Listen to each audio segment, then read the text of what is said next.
This novel was requested by Empire Tristan, Striving for the Luxury Liner, Volume 12 Chapter 1. Thanks to just some guy for the Ko-fi and this chapter. Join our Patreon to get more chapters. Enjoy. 1720. Chapter 1, Invitation Date Decision. My conversation with Her Majesty the Queen went well, and she has agreed to send a trusty mermaid to the Dark Elf Island as well. Now, all I have to do is finish my business in the Aquamarine Kingdom and manage the ocean currents in the Mermaid Kingdom with the sea god's sacred treasure. I have finally returned to the royal capital of the Aquamarine Kingdom on the Lotto. First, we need to find a place to stay. Since Pent will be with us this time, we plan to take a room with seawater that is used by mermaids. Basically, we will stay in a normal room, and Pent will use a bathtub filled with water. If there is time, I plan to let Pent play in the room with the salt water. When Pent is older, I will let him play freely in the open sea after power leveling. But since he is still small, that is not possible. It's a lot of work. I also have to register Pent as my familiar with the guild. When I was with Rimmer, I had Camille-san register him with the Merchants Guild. I wonder if it would be okay to register Sea Serpent with the Merchants Guild as well. I'd like to get Im's friend Flora-san to do something about it, but I've stopped being an adventurer altogether, so it would be difficult. I'm a little worried because I don't have any contacts in the Merchants Guild of the Aquamarine Kingdom, but I guess I'll just have to go there. As expected, it would be difficult for an inn to accommodate a monster that is not registered as a familiar. Since the messenger from Her Majesty the Queen promised to come, the inn should be the Mermaid's Inn, right? Well, it's about 10 days from now, so we don't have to get a room now. But there's a chance we won't get a room, so it's safer to get it under control as soon as possible. Yes, the innkeeper of the Mermaid Inn will take care of it. Until In's family and Flora-san's plans are finalized, we will stay in the royal capital, right? Yes, that's the plan. I will invite In's family to the Chris and then offer them the treasures of the Duke's castle. After that, we'll go to the Mermaid Kingdom to do some business and then to the Dark Elf Island. It was supposed to be a vacation, but I've been pretty busy. There were no interesting requests in the royal capital, and since Ilma is staying in the room, we'll also be relaxing on land for the first time in a while. Ilma-san is staying in her room? I looked at Ilma-san in doubt, and she smiled suspiciously at me while touching the bag she was carrying. It's sexy, but it's okay. I won't be fooled so often. This bag must contain the documents that came out of the chest in the Duke's castle. I want to stay in her room to study those documents. Ilma-san, if you find any interesting magic circles, I'll ask Ins and Felicia to help you. Ara, is Watru-san okay with this? I'll make sure to teach them well, okay? Ahahaha. I'm good enough with life magic. I've grown up too. I knew Ilma-san was teasing me, but I would have jumped on her if she had said it like that. For some reason, Alma-san dressed as a teacher came to mind this time as well, and it was a close call. But since I didn't jump, I guess I can count it as growth. Ilma-san's slightly bored expression was proof of my victory. Watru-san. I didn't buy many sweets. While I was basking in the afterglow of my victory, Carla-san was tugging at my sleeve with a sad expression on her face. Speaking of which, after our adventure at the Duke's castle, we had a party. After that, we checked out the treasure, met with Her Majesty the Queen, and went straight back to the Aquamarine Kingdom, so there wasn't much time for Carla-san to replenish her supply of sweets and food, was there? Still, since it was Carla-san, I think she stocked up on food and sweets to some extent. But I think she is worried about the possibility of not having enough. Unlike Ilma-san, she is very straightforward. If you don't have enough, you can tell me, but don't eat too much. Okay? Yeah, I'm fine. Claretta-san laughs behind my back. Maybe she's not so fine, but when she nods with such a big smile on her face, I can't say anything. Well, this time we'll stay until we invite Im's family, and I don't think it will take that long, so we'll probably make it. Well, now that we have a general schedule, let's get started. Asterisk asterisk asterisk.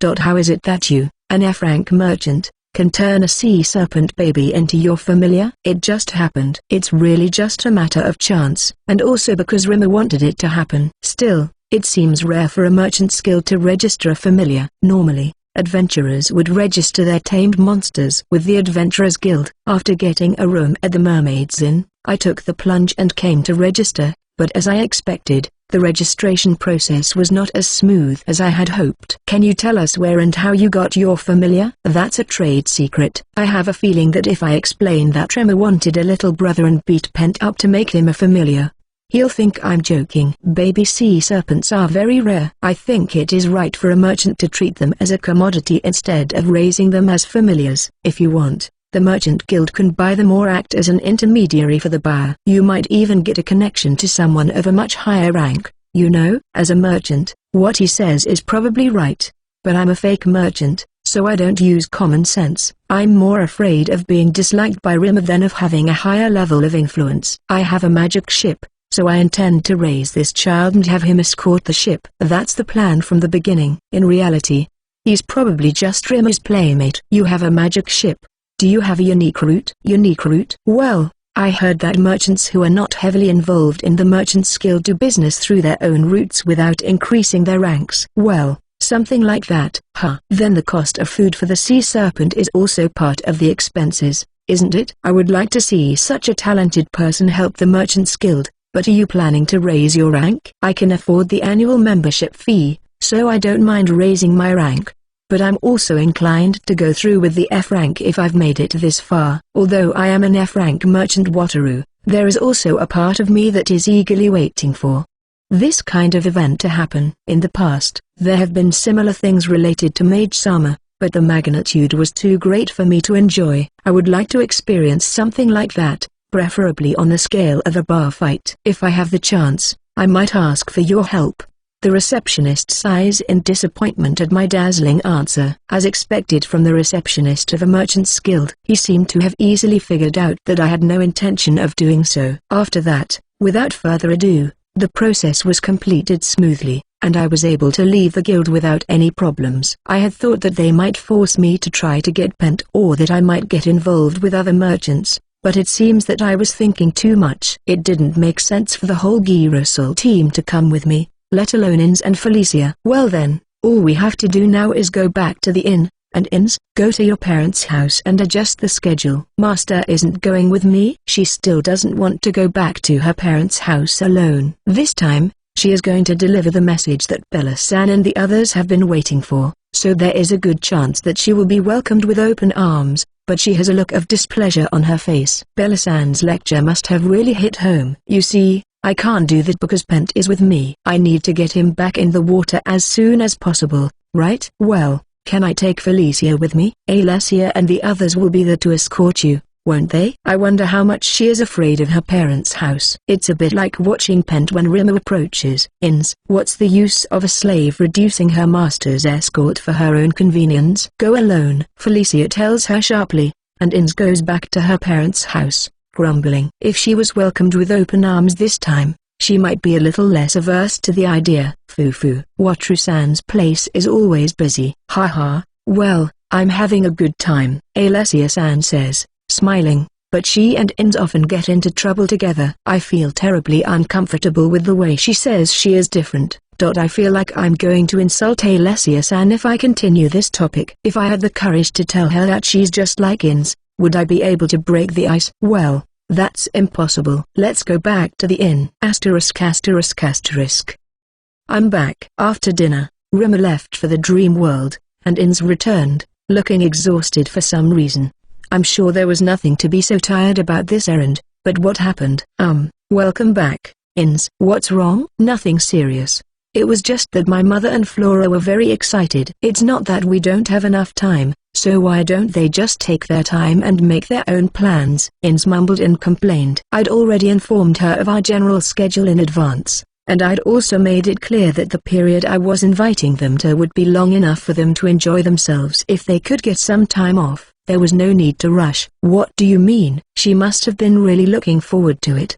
The moment I told my mother about it, she started to make her move. She had already made arrangements for a vacation, and she started making arrangements for the earliest and longest vacation she could get. So I had to run around between my father, Dario, and Flora. I see, that's because Ins said something thought-provoking and incited Bella-san and the others, isn't it? Ins looked away, embarrassed. I had stimulated Bella-san and the others a lot with things like delicious alcohol and food, dreamy sweets, glowing skin, dazzling jewelry, and so on. Originally, they had been influenced by my souvenirs. Their expectations were already high because of my souvenirs, but now I had added fuel to the fire, so it was natural for them to be excited. Besides, the reason I dropped the fuel was to avoid a lecture from Bella-san and cold stares from In's father and brother, as well as to secure In's justification for becoming a slave, so it was understandable that she deserved it. As for me, I'm just afraid that they will be disappointed by the consequences of their too high expectations. So,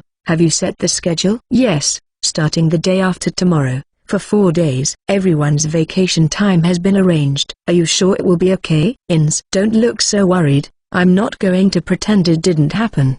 But how could they arrange 4 days off, even though they had already done some of the groundwork? Also, it is a very sudden vacation, starting the day after tomorrow. I hope they are not doing anything reckless. I understand. It sounds like they're expecting a lot, and it's best to invite them as soon as possible. Can we meet at 8 in front of the Lotto? Having arranged the time off with considerable enthusiasm, they would be annoyed if we were halfway there and late. Thank you. I'll go tell them. What, now? Can't you go tomorrow? Inez said, that's not going to happen, and left the room with a sad look on her face. I felt a little sorry for her. Oh, I'm sure there will be enough food for Carla-san the day after tomorrow. Carla-san has been begging me to give her sweets. She was looking forward to it, so it's a bit disappointing. Striving for the Luxury Liner, Volume 12 Chapter 2. Thanks to just some guy for the Ko-fi and this chapter. Join our Patreon to get more chapters. Enjoy. 1820. Chapter 2, Invitation Day. Back in the Aquamarine Kingdom, I decided to invite In's family and friends aboard the Chris. Ins went to tell them that she was going to invite them, but Bella-san and the others seemed to be looking forward to the trip, so I'll just say it turned out all right. Ins deserved it, though. While we were preparing to invite Ins and her family, I summoned the Chris to the open sea, decided on room assignments, and so on, and the appointed day arrived in no time. I've discussed this with Ins, and we've sort of decided how we're going to show them around, but I have some concerns. According to Ins, Bella-san and Flora-san are very excited. Well, she said that if anything happens to Bella-san and Flora-san, we can just put them in a beauty facility, so it shouldn't be too much of a problem. As for In's father, he seems to be satisfied with alcohol and food, and since Dario-kun is a good boy, he can be left alone. That's too low a position for a man. Well, they are In's family and friends, and if something goes wrong, it won't be a big problem. Just relax, and let's have some fun, too.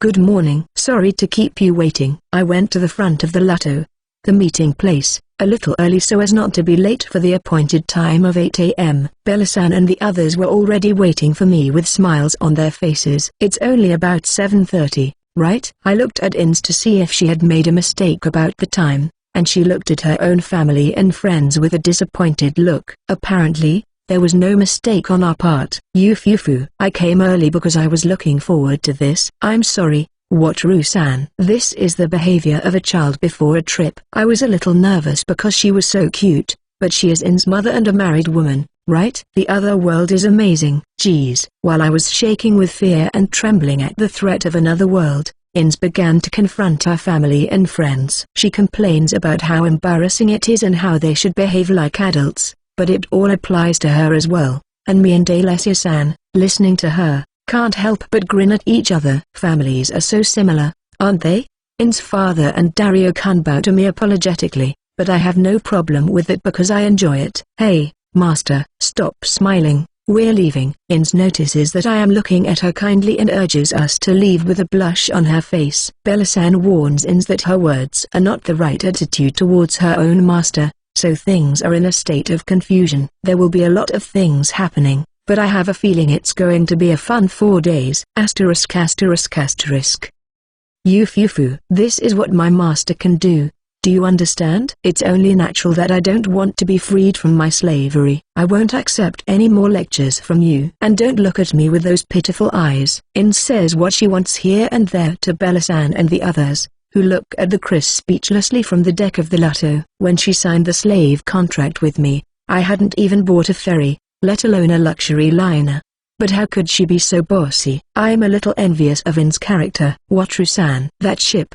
A ship? Are we going to board it? Bella-san speaks to me, completely ignoring Ins. I wonder why she put a question mark when talking about the ship, but maybe it's too big for her to understand that it's a ship. I think I've heard that there was such confusion when the black ships came to Japan during the Edo period. Yes, didn't you hear from Ins that it was a big ship? No, I heard, but it was bigger than I imagined. Bella-san looked up at the ship again with a stunned expression. Ins, Felicia, Alessia-san, and the others had gotten used to the size of the ship and were no longer surprised at all, so I was glad to see Bella-san and the others have that reaction. So, it's time for us to get on board. After thoroughly enjoying Bella-san's stunned reactions, I moved the Lotto and climbed aboard the Chris from the ramp. In order for them to be surprised by the Chris, I disguised the Lotto's interior to match the ship of this world so that they would be surprised again. It's wide. As we stepped off the ramp onto the deck, Bella-san and the others let out a surprised cry,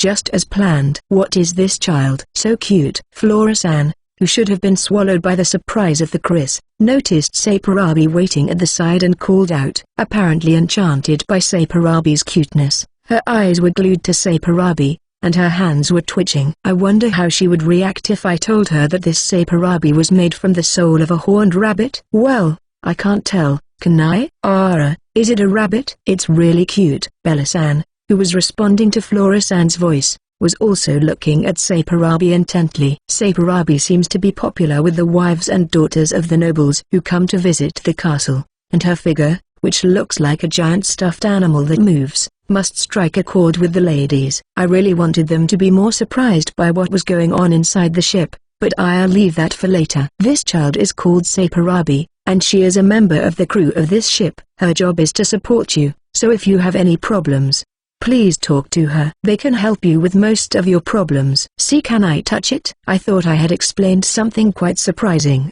but Flora-san's reaction was different from what I had expected.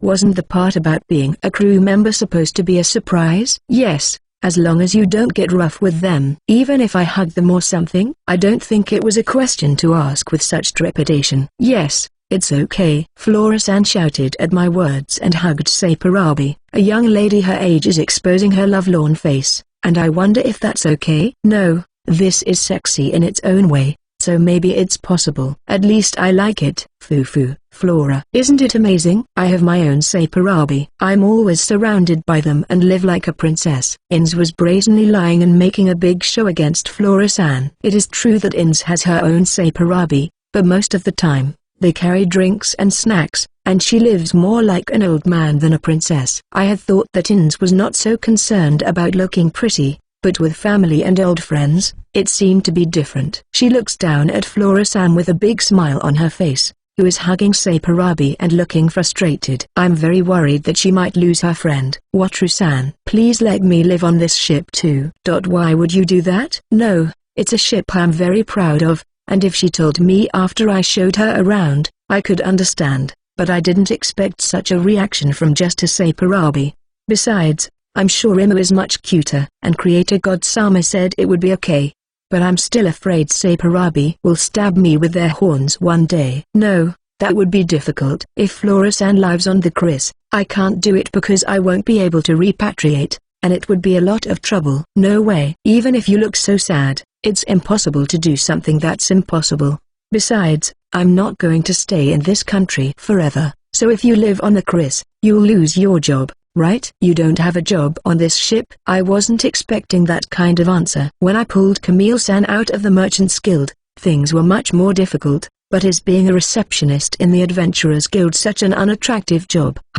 But if it's a job at the castle, I'd say yes. Camille-san also said that they were short of staff, so she would be happy with Flora-san, who would be an immediate help. Ins would also be happy if she could see her friends more often, even though she was mounting it. But, well, right now, she's just blinded by Saparabi, and it will be a decision to leave her hometown, so I guess it's not that easy. Flora-san. There is no jobs for Flora-san on this ship. She looks extremely shocked. Did she really like Saparabi so much after only touching it for a few minutes? But it is not impossible for me to get you a job where you can work with Saparabi. However, that would mean leaving the Aquamarine Kingdom. After you have enjoyed this ship, please ask Ins to tell you more about it. If, after careful consideration, you still want to work there, I will introduce you. Thank you very much. I will hear more from Ins. Flora-san's expression changed from one of shock to one of hope as she turned to Ins. I told her that after enjoying the ship to the fullest,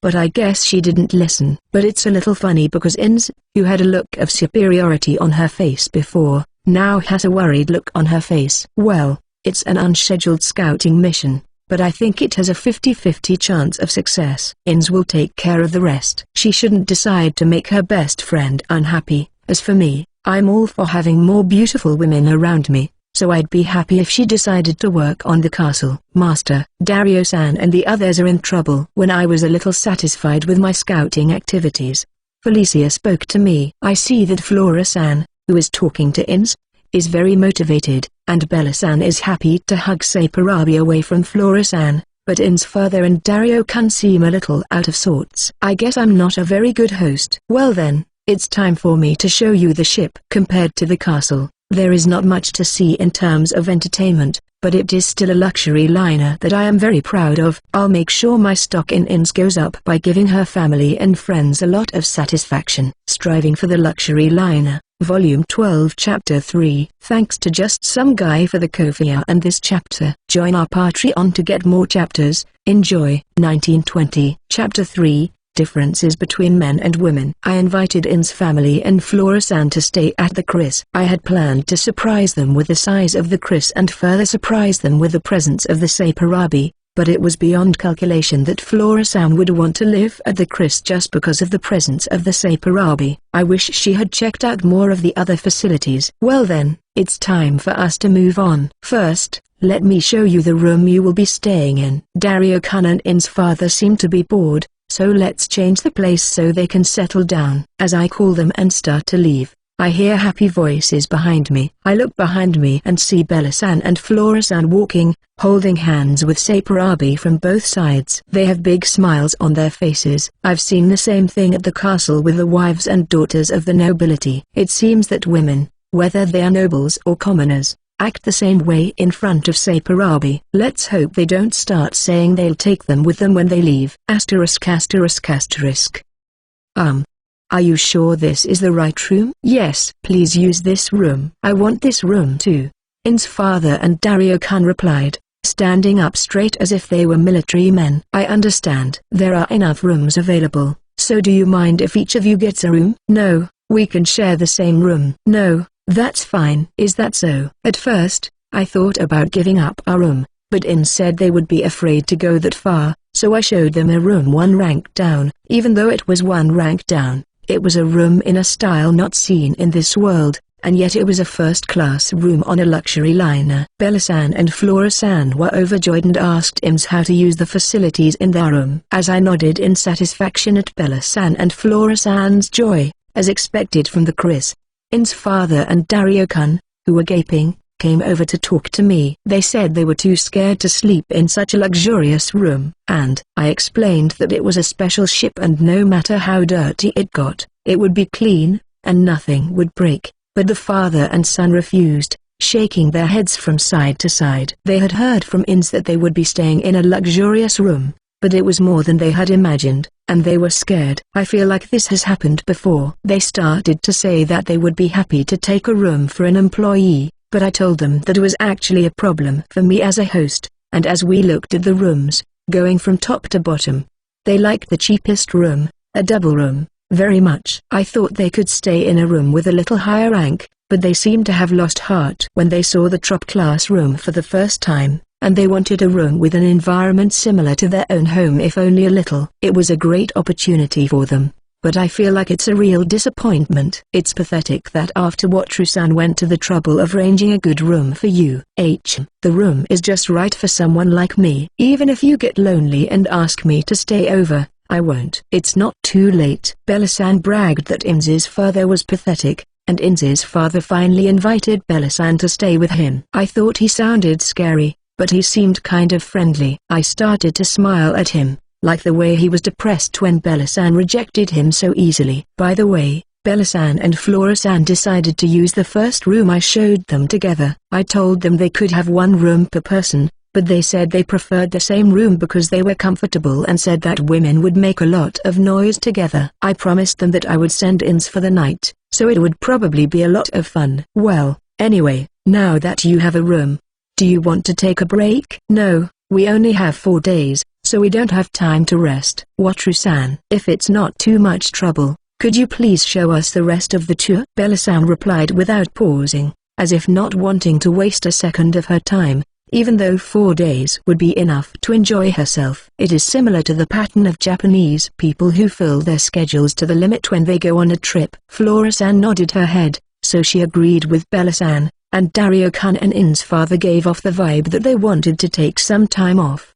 It's a bad idea to have these two groups working together. I can imagine that after a few hours, the two of them will be exhausted from mental fatigue. That would be, well, shall we divide into 2 groups, the women's group and the men's group? Ins and Felicia can take Bella-san and Flora-san to the beauty clinic. The rest of you can relax here. Oh, and what about you, Alessia-san? Bella-san and Flora-san shouted with joy when they heard about the beauty clinic. Ins seemed to brag about it a lot, so it would be better for them to experience it as soon as possible. When you're on the ship, you won't need an escort, and we'll go with Ins and the others. She gives me a look that says, go have some fun with the men. They seem to have taken care of me. Well, there is the question of whether it is possible to be friendly with my slave family, but I'll put that aside for now, and it would be nice to have some fun with the men. Then please do so. The women's activities were decided, so I appointed Ins and Ilma-san as the staff of the beauty clinic and left them in charge. It seems that Ilma-san will treat Flora-san and Ins will treat Bella-san, but I'm worried about In's evil look. Isn't it strange that she's going to run for her mother's treatment? Maybe she is planning to play a prank on her mother at the beauty clinic to avenge the lecture? Maybe I was too hasty in appointing Ins to the staff. I look anxiously at the women who are leaving with shy smiles on their faces and then turn to Dario-kun and his father, who look a little relieved. By the way, I still don't know the name of In's father. Is it okay if I ask him now? I feel like I should just leave it at that, but I guess I can't keep calling him In's father without knowing it. I'm sorry to ask this now, but do you mind if I ask you your name? Oh, well, I haven't told you my name for several reasons. I am sorry. My name is Carlo. Carlo-san looks at me with a faraway look in his eyes when he says several reasons. He must have remembered the reason why Ins became my slave. Carlo-san, right? Nice to meet you. I finish the greeting as safely as I can, trying not to worry too much because if I say something unnecessary, Carlo-san's consciousness might be tainted with sadness. What shall we do now? I think shopping is better when the ladies are around, so shall I take you to a place on the ship where you can have fun? What I really meant was that it would be dangerous to go shopping without the company of women. Normally, it would be dangerous to go alone in a special situation like this. I'm interested in a place where we can play, but right now, I need to take a little break in the room. And if possible, could you show me how to use the room again? Carlo-san and Dario-kun looked at each other and nodded, then asked for a break. The exact opposite of the active ladies. I understand. Shall we go to the room? Wataru-san. Is it really free? When I went into the room and explained again how to use the facilities, they sipped their drinks as I explained about the room service. They were surprised by the electricity, monitors, and many other things, but they quickly changed. Well, I guess that must be the most important part for Carlo-san because he was happy to hear Ins say that there were many delicious drinks. Father and daughter are just alike. Yes, some of the drinks cost money, but all the drinks without a price tag are free. Would you like to try some? No, it's not even noon yet. We can't have alcohol. Carlo-san said no, but he still seemed to be in the mood for more. Well, I don't know about drinking alcohol in the morning, but Carlo-san and Dario-kun are both a bit nervous, and I think it would be better to drink lightly so that they can relax and enjoy the cruise. Strong alcohol might be a problem, but a little weak alcohol won't be a problem. Is that so? That's right. As long as it's a weak drink, no problem. He gave an easily. Well, let's order, shall we?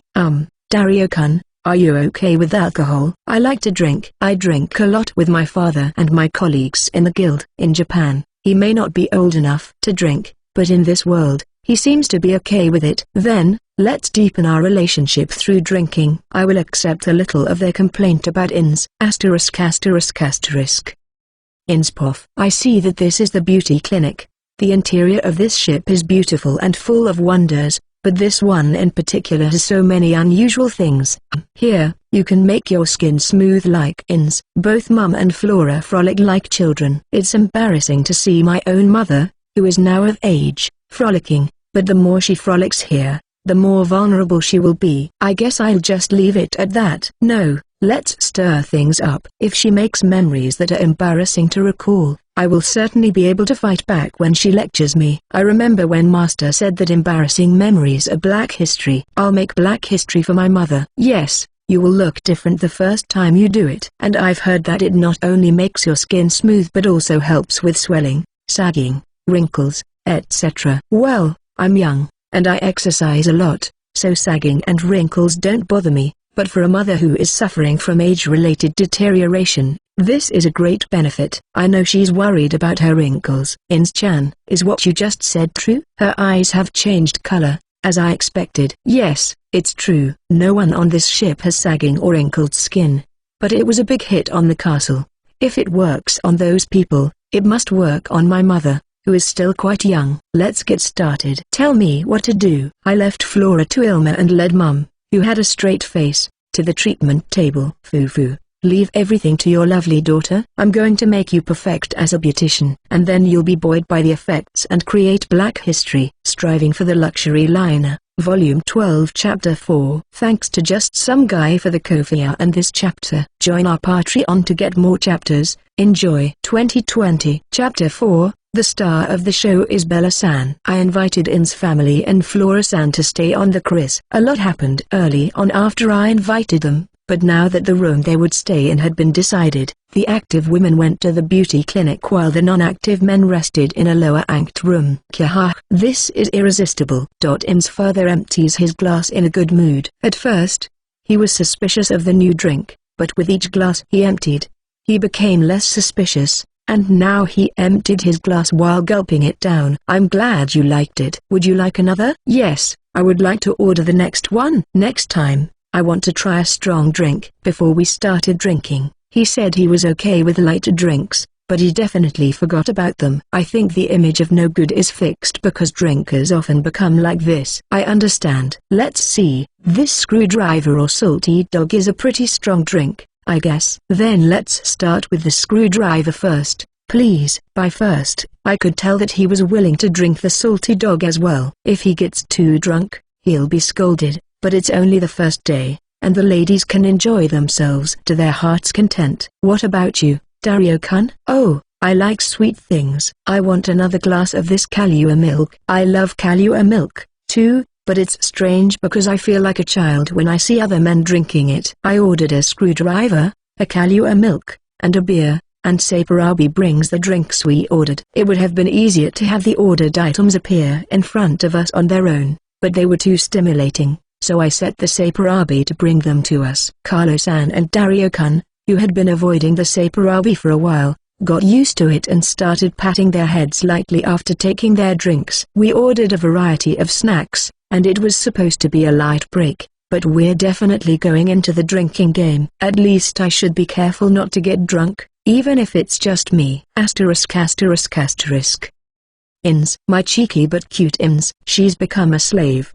Perhaps his reason had been taken away from him, and he began to cry in front of me, the master of his enslaved daughter. Even if you don't think about it, it's shocking when your daughter becomes a slave. What's more, drinking alcohol with your daughter's master is an impossible situation. Even if you don't think about it, it would be a frightening situation if violence were not forbidden on board. But it's been a long time since I had a drink with some men, so it's strangely pleasant. They're a caring partner, but I feel strangely relaxed, like they're a different kind of caring than women. I think it's because when I'm with the members of Kirisol, my desire comes first, and I get all tense. I've kind of given up, but I think I'll try my best to make male friends. I feel like talking nonsense and fooling around for no reason. Wataru-san. Inez is a good girl. I would give my life for Ins. I don't think she's a bad girl either, but I don't think a girl who gambles and sells herself is a good girl. Besides, she tried to lie about a lot of things to cover it up, and she's still trying to use the Chris issue to shut down the lecture. You know, Dad, you should calm down a bit. Wataru-san, can I have some water, please? Dario-kun, who was relatively sober, started to take care of Carlo-san, perhaps thinking that he was indeed too drunk. I understand. I'll order it. I think Dario is a much better person than Ins. Dario-kun is younger than me, but he is such a sweet young man that I would like to make him my first choice for a friend. Well, it's going to be quite difficult because I'm enslaving his sister. Even if I freed Ins from slavery, I think she would probably stay with me. But I'm afraid that she would cause all kinds of problems and events if she were freed from slavery. I feel I could free Felicia from slavery without worrying, so I think human virtue is very important. At least I shouldn't think about such delicate things when I'm drunk because then I might say something about liberation in a fit of enthusiasm. By the way, Ins and the others haven't come back yet. The time is almost 2 p.m. Even if it took them a while to get out on the open sea, it seems they spent a lot of time on beauty treatments. Should I go check on her? It's not alcohol. Carlo-san, who drank the water brought by Saparabi, is surprised that it's not alcohol. It was fun to have a drink with the men, but it was dangerous to let him drink any more alcohol. Let's go get Ins and the others. The door to the room opened with a bang. It seems that Ins and the others have returned. They say, "Speak of the devil, and he shall appear."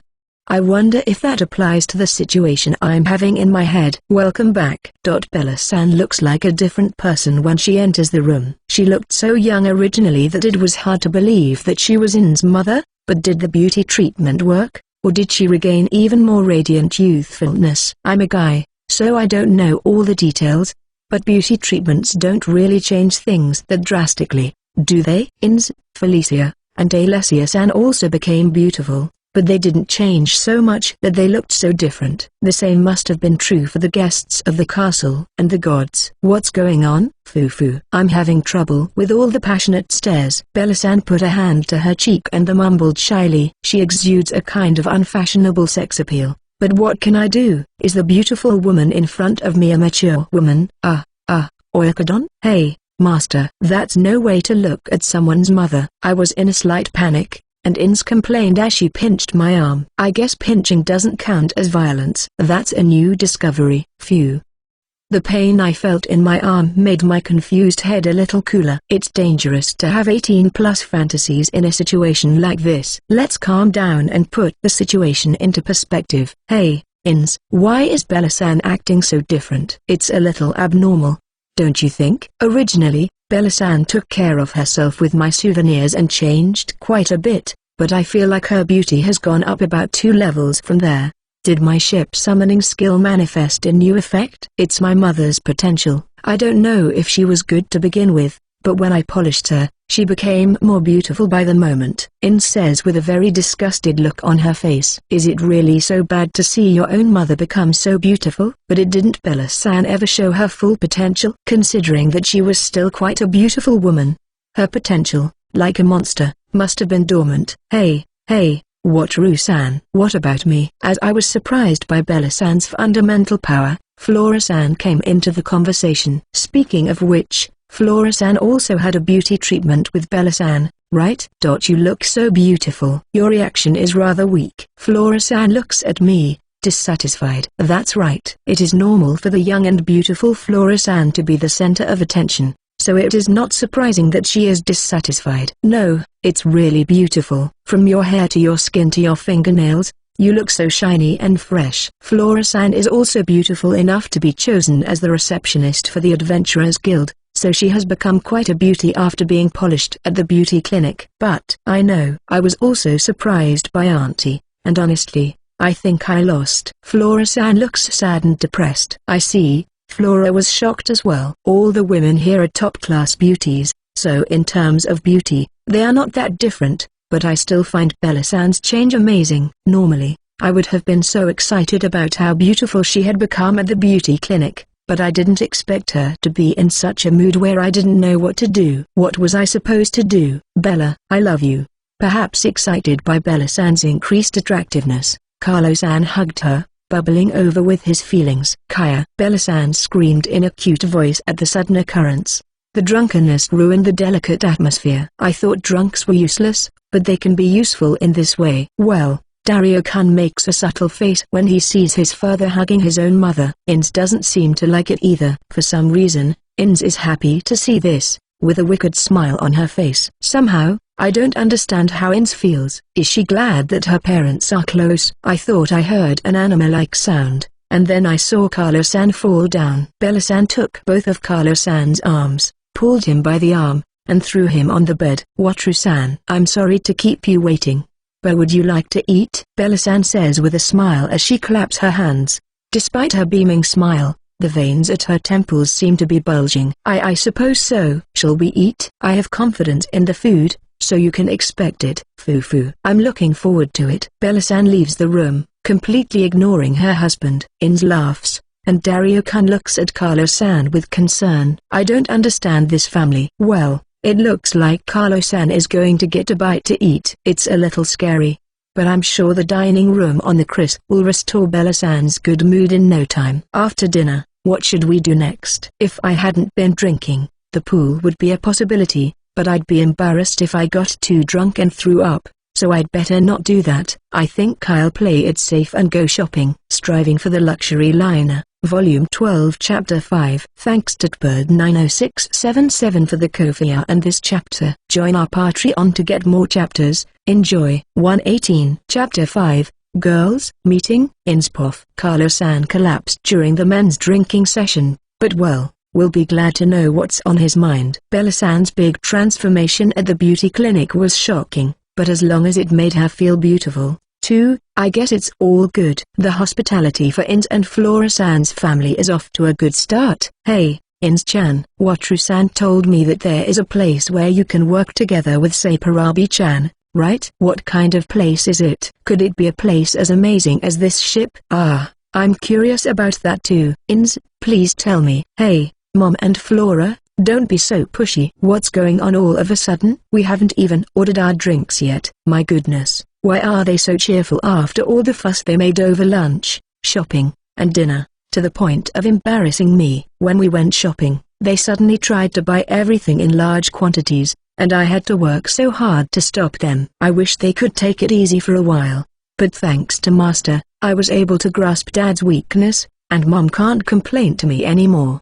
can she? Fufu. Even if Dad gets angry, I can just say, Bella, I love you, and he'll be silenced, and if I threaten Mom with more beauty treatments, she won't be able to resist me. Now, all I have to do is get Dario under control, and my position in my parents' house will be perfect. But what should I do with Dario? He used to be cute, but now he's grown up to be a bit too serious. It would be difficult to get him to show weakness, so maybe I should try to get Ilma to do something about it. If I borrow a digital camera from Master and take pictures of Dario flirting with Ilma, it would be an easy way to get to his weakness. The only problem is that it would be difficult to get Ilma to move and let me use the digital camera, but I'll just have to ask. Hey, Ins, if you're going to ask for a drink, just order it and then answer our questions. All right. Then I'll order drinks and snacks. Can I decide what Mom and Flora drink? You don't know much about the drinks on this ship, do you? Mom will let Ins decide. You can choose a sweet drink. I want to drink that soda, the one with the fizzy sensation. Okay, I've got her word. Now,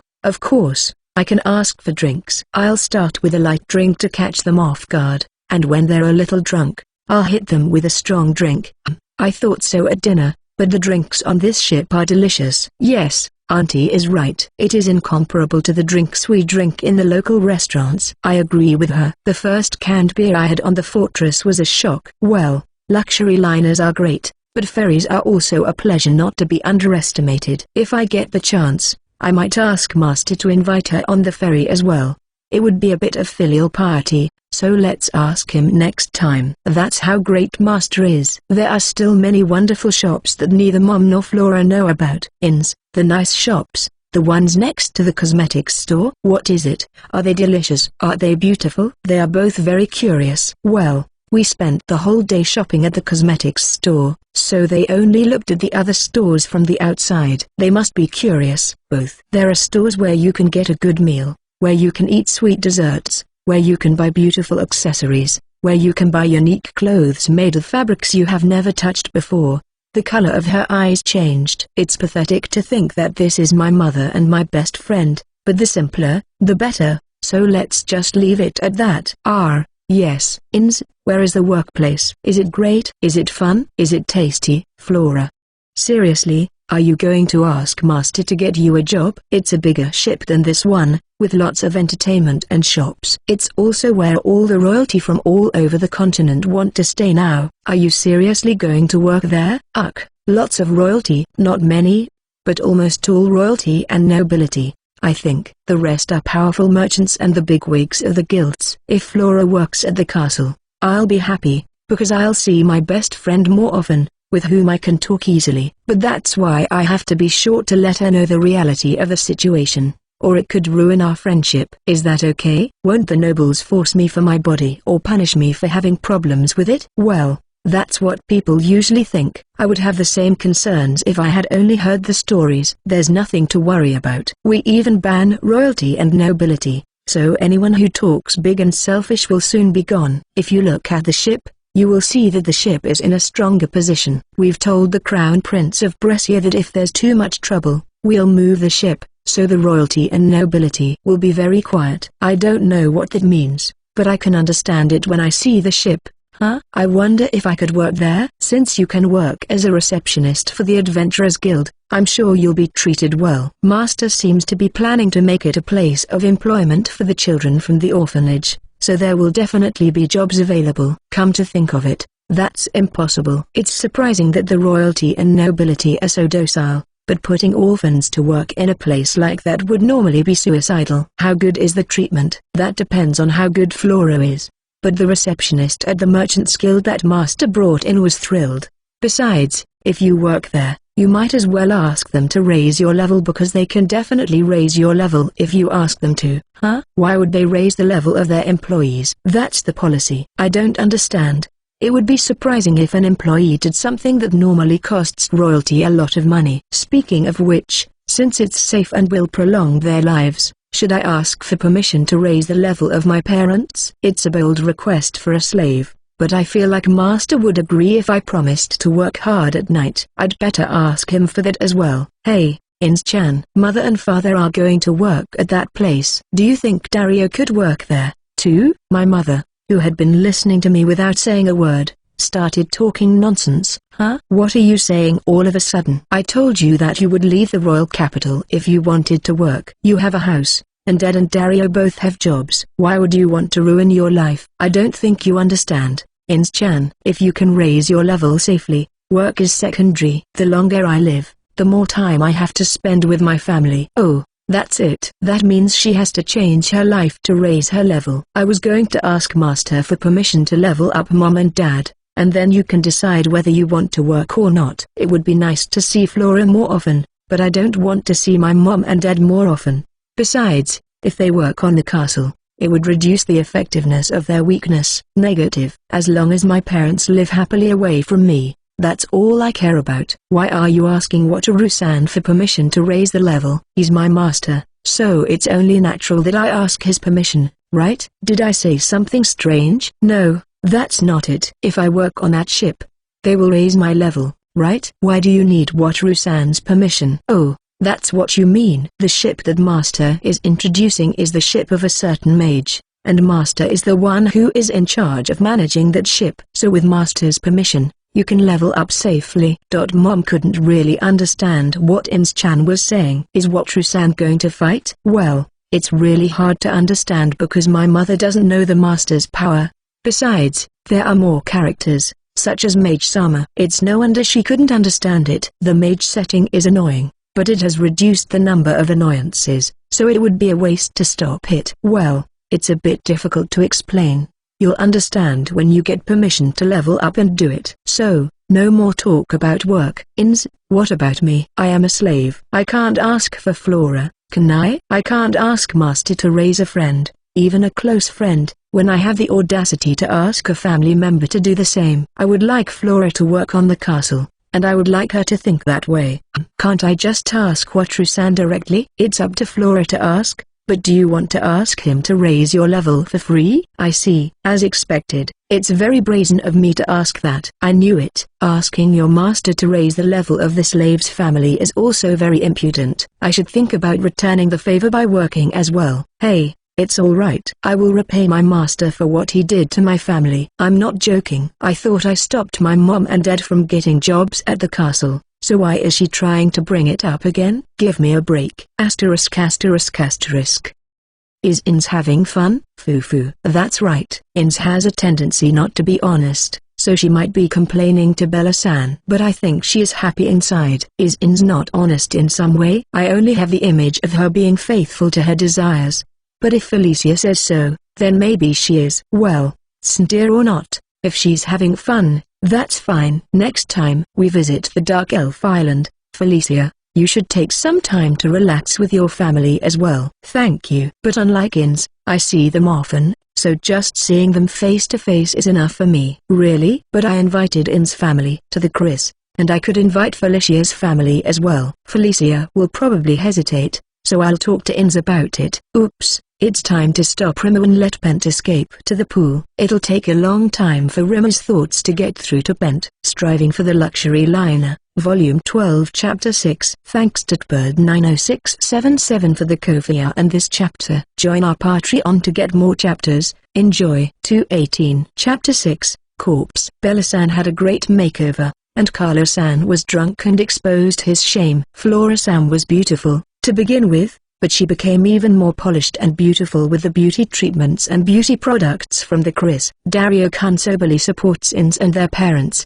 and he has a pretty hard time. The result is, I can't do it anymore. Ins, tomorrow is the last day, so let's just hang in there, okay? As a result, Ins lay on the bed like a corpse, staring into the distance with the eyes of a dead fish, mumbling in a lethargic voice without a trace of motivation. Felicia, perhaps feeling sorry for Ins, tried to encourage her, but it had no effect at all. Well, that can't be helped. Ins' family and Flora-san have been doing great from the moment they arrived on the Chris until today.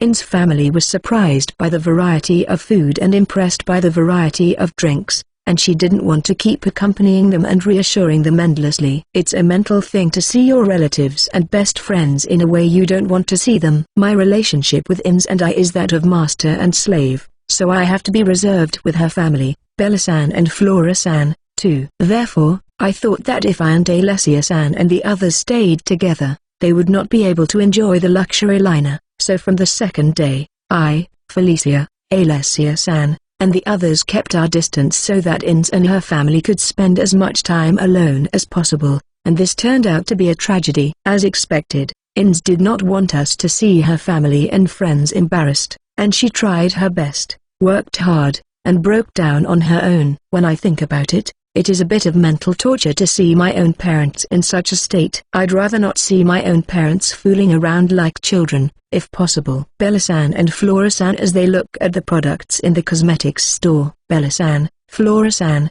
and Dario-kun let their spirits soar at desserts and sweets they have never had before. Bella-san and Flora-san are confused by the fashion on the Chris, which is so different from the fashion in the Aquamarine Kingdom. Bella-san and Flora-san's souls are obliterated by the delicate workmanship, beautifully cut gems, and prices at the jewelry store. At the liquor store, Carlo-san is overwhelmed, frolicking like a child and begging to drink all the liquor. Carlo-san is unable to buy a large amount of alcohol with the allowance he receives, and the devil tempts him to throw away all his money at the casino. A fight breaks out between father and daughter. With so many other things going on, it's no wonder that Ins is like a corpse. I heard that Bella-san and her family and Flora-san spent all the money they brought with them. I don't want it anymore. I'm tired of it. Why only me? They're so happy to see you after so long. That's why they spoil Ins. Felicia continues to encourage Ins by patting her on the head, but it's going to take a lot more time. As for me, I feel more sorry for Dario-kun. Even though he was interested in the luxury liner and his eyes lit up at the food and merchandise he had never seen before, I think Dario-kun, who was caught by his intense parents and had an enlightened look on his face, is the biggest victim. Ins mostly deserved it. I'm inclined to give her some more rest, but there are some things we need to discuss, so it's time for her to come back to life. Wataru, play. I thought about it. but Tremor wants to play, so I'll let her rest a little longer. So, what should we do about Bella-san and Flora-san's request? What does Ins want? After much communication with Rimmer, I forced Ins to sit in the chair and begin the discussion. On the agenda was the issue of Ins' family and Flora-san's employment at the castle. Flora-san was eager from the beginning, so I expected it.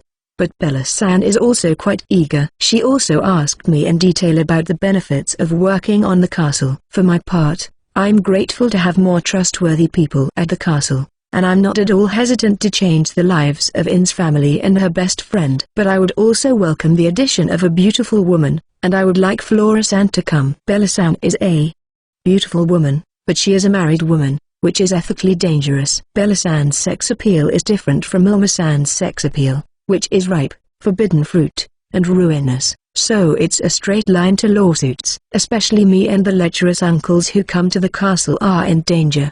As for me, I'm happy that Flora-san is working on the castle. But I don't want my mom or dad to work on the castle. As for Dario, I have no problem with him working on the castle, but I'd rather he stay with our parents if at all possible. As for Ins, she only wants to hire Flora-san. Dario-kun is an excellent person, and I want him. But leaving his parents behind is not so subtle either. Speaking of which, will Flora-san's family be okay? Won't it be a problem if she leaves the country? Flora can take care of it herself. She is a good girl. But I'm a little afraid that she might do something reckless when we take her on the boat trip. Anyway, I need more time. So this time, we don't have to decide every detail. Let's just tell her how she will be treated and ask her to prepare and make a decision by the time we come to the Aquamarine Kingdom next time. The question is, when he come back to the Aquamarine Kingdom, what should we do? I'll ask her if they can wait 6 months. If it looks like she can move, I can have Ins pick her up. Then we can give Flora-san some time to prepare, and if she's willing to work, we can hire her in 6 months. Ins will talk to Bella-san and the others. Huh? Why don't you tell them yourself, Master? Ins is surprised, but there is no way I can convince Bella-san. She was quite determined. Ins, I probably couldn't say no to Bella-san if she asked me. I said probably to sound vain, but in reality, I'm pretty sure I wouldn't be able to say number. My armor is thinner than a piece of paper, which drives me crazy and makes me think of Oyakodon. But oh, stop nodding your head so easily because that would be sad, too. Apart from Ins, it's quite hurtful when even Felicia nods her head in agreement. I know. It's my family, so I have to do my best. Ins gave up and looked very uncomfortable. I'm sorry, I have a weakness for beautiful women. Master, I'm sorry, but can you help me level up? My mother's main reason for wanting to work on the castle is to prolong our family's life. Well, it's still going to be hard to convince her since she's still attached to the Chris establishment, but I think I can manage to convince her if we can just level her up. I'll do my best to return the favor, so I hope you don't mind. Oh, that's fine then. I told you that when you asked for my advice. If it is In's family, I will cooperate without having to think about returning the favor. As for Flora-san, if she is willing to work, I don't mind helping her raise her level. Of course, if Ins is willing to work hard, that would be very welcome. But I won't tell her. Well, Ins is a reasonable person, but she has a sense of duty, so I expect her to do her best even if I don't tell her. Thank you very much. I'll talk to them about it then. Yes, you can tell them that we will spend tomorrow's day leveling up, and the next time we come to the Aquamarine Kingdom, if there is time, we will work hard together on leveling up. If we go out to the open sea together tomorrow, they'll be able to quickly level up to a certain level. This time, it's only one day because we're busy, but next time, we can take a few days to raise their level to Camille-san's level. Ins nods emphatically and leaves the room. I think it's a pretty good deal, but the fact that her steps are still heavy is probably because Bella-san really likes the luxury liner. It looks like it's going to take some time to convince them. So what should we do now? Rimmer had a lot of fun earlier and fell asleep. So let's take a bath with Felicia for now. Wataru-san, I look forward to working with you today. Bella-san, Carlo-san, and Dario-kun bow deeply. Next to them, Ins cannot hide her tired expression. She must still be very tired from last night. When Ins returned early in the morning, she told me that they talked until dawn. Although Bella-san was grateful for the help in raising the level, she said that as a parent, She was not convinced that Ins should be the only one forced to work so hard. She said as a parent, but in the end, she just wants to go to the beauty clinic. Ins retorted. I was afraid of Ins, who was in a rage. In the end, the decision was postponed because it was difficult to make a decision now because of work and family obligations. The next meeting is supposed to be in 6 months, but my guess is that in 6 months, they will even have finished preparing for the move. Flora-san, who was in a good mood with a big smile on her face when she was offered a job at the castle, said she was depressed about the 6-month preparation period. She said she would get everything done in a month, but in the end, it was decided in 6 months because we wouldn't be there in a month. Yeah, it's not that big of a deal, so don't worry about it. I guarantee you it's safe, so let's take it easy. No.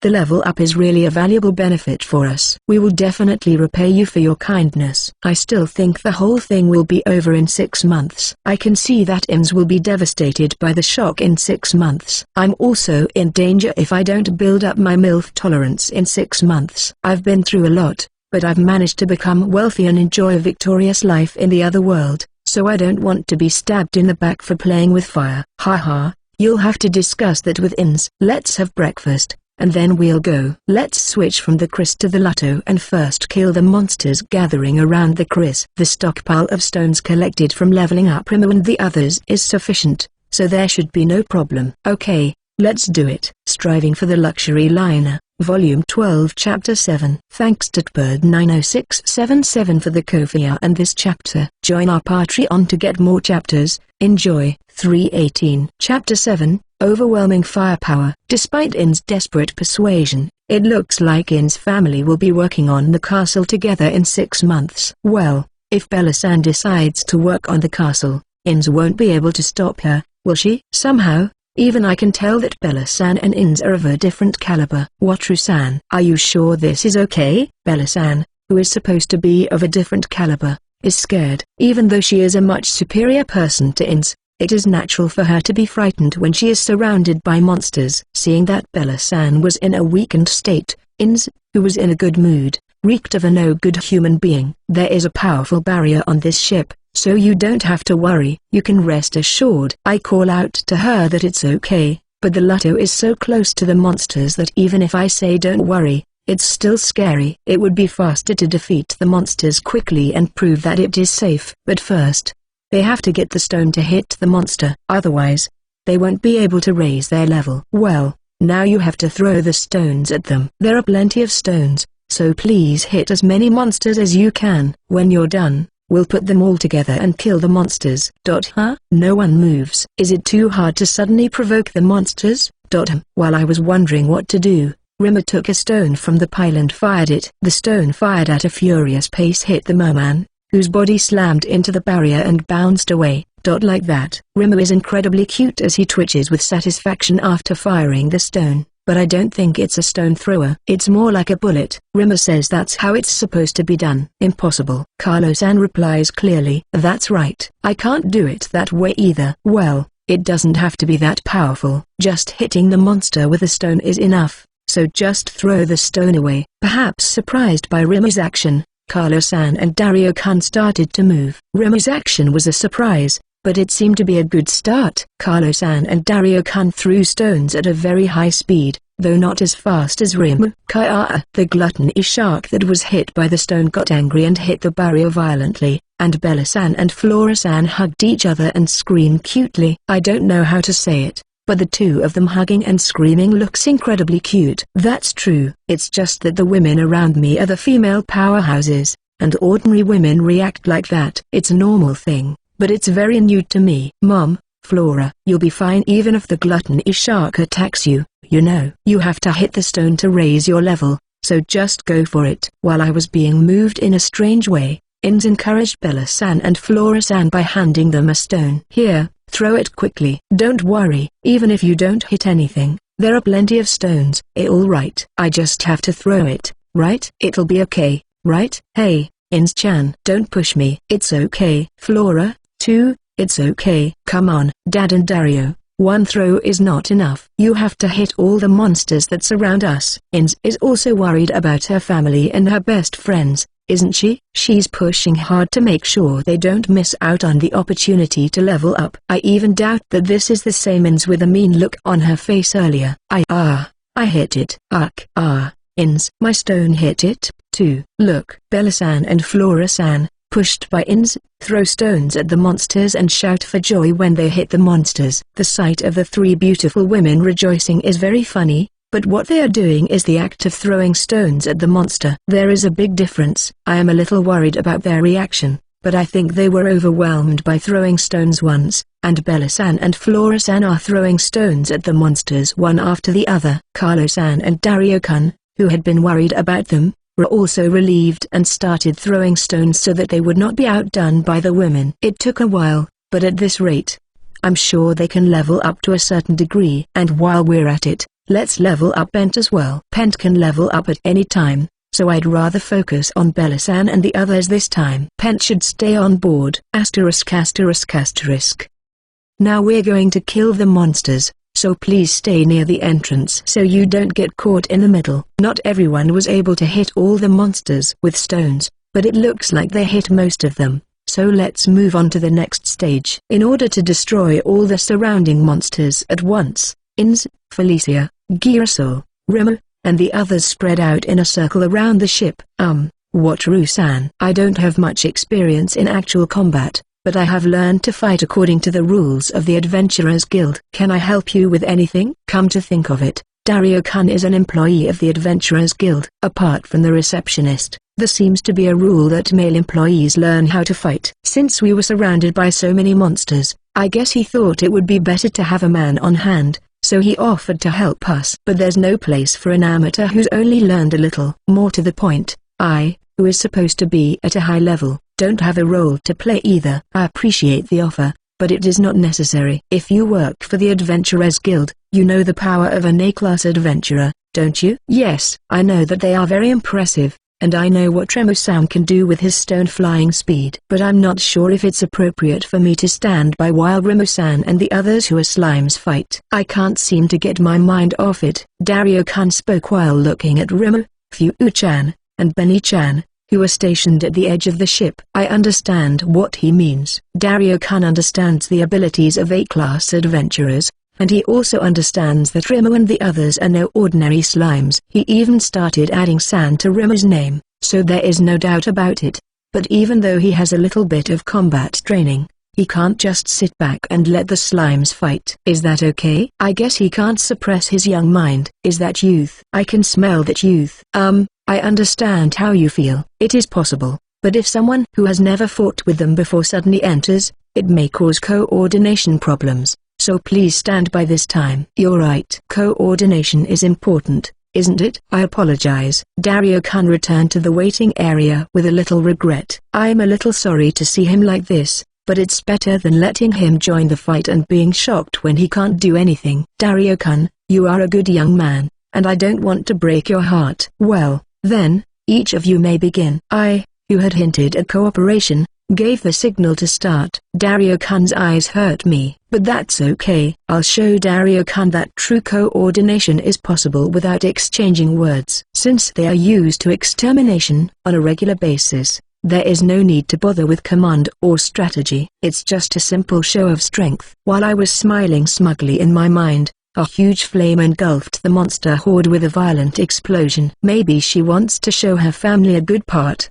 but Ins attacks first. And it's magic I've never seen before in a normal extermination. No, this is the first time I've seen this kind of magic. She probably didn't think about efficiency or power but used the most flashy magic she could. This is the kind of magic that can be used today because the priority is to save time, not to collect materials. Ins is very smart to take advantage of gaps like this that I hadn't thought of. After Ins, Alessia-san and the others unleashed their flashy skills and magic, and Remo and the others shot their proud magic into the crowd of monsters. I feel like they're all using magic and skills that they don't normally use to destroy monsters. It's definitely a performance to entertain Bella-san and Flora-san. It's a wonderful act of service. I was curious about the audience's reaction and watched Bella-san and the others, but Bella-san, Carlo-san, and Flora-san were stunned when they saw Ins, They seem to be too excited to react. Dario-kun is. He seems to be saying some words because his mouth is moving, but I can't hear what he is saying because of the loud sound of the attack. But even if I can't hear the words, I can get a general idea of what he's saying by looking at his facial expressions. Dario-kun is probably saying something like, what the hell, so this is the power of an A-rank adventurer? It feels kind of good. While I was having my silly fantasies, the monsters were destroyed with overkill. Maybe it's because they attacked with more flair than usual today, but everyone seemed somewhat satisfied with their performance. I will consider giving them a chance to fight without thinking about materials, just to relieve stress from time to time. It makes me happy when the ladies and Rimo and the others are in a good mood. Level 21. I was originally level 9, and just now, my level went up by 12. Bella-san, who had been frozen in shock from the battle, checked her status at Insurging and exclaimed with joy, an increase of 12 in the battle just now. That's less than I thought. After Bella-san, Carlo-san and the others also shouted with joy. Well, it seems that the level increase rate of Carlo-san's group is not much different from that of Bella-san's group. However, it might be because there were not many strong monsters among the monsters gathered this time. Gluttony Shark is quite strong, but there were no other monsters like Kraken or Sea Serpent that can give a good experience value, which is too bad. But, well, Bella-san and the others are happy, so it's okay. There's still some time before the sun sets, so let's hope for a big one next time. Sea Serpents are good, but I'm worried about the effects of overexploitation in the Duke's castle. Well, they are not extinct, and I wonder if it would be a good idea to move further away from the Duke's castle and go after sea serpents. I regret killing all the sea serpents in the Duke's castle. Striving for the Luxury Liner, Volume 12 Chapter 8. Thanks to Bird90677 for the Kofiya and this chapter. Join our Patreon to get more chapters. Enjoy. 418. Chapter 8. Messenger from the Mermaid Kingdom. Last day with In's family and Flora-san on the luxury liner. In anticipation of work on the castle, we switched to the Lotto for power leveling. Wataru-san. Thank you very much. Thank you very much. When I returned to the Aquamarine Kingdom harbor after finishing the power leveling, Bella-san,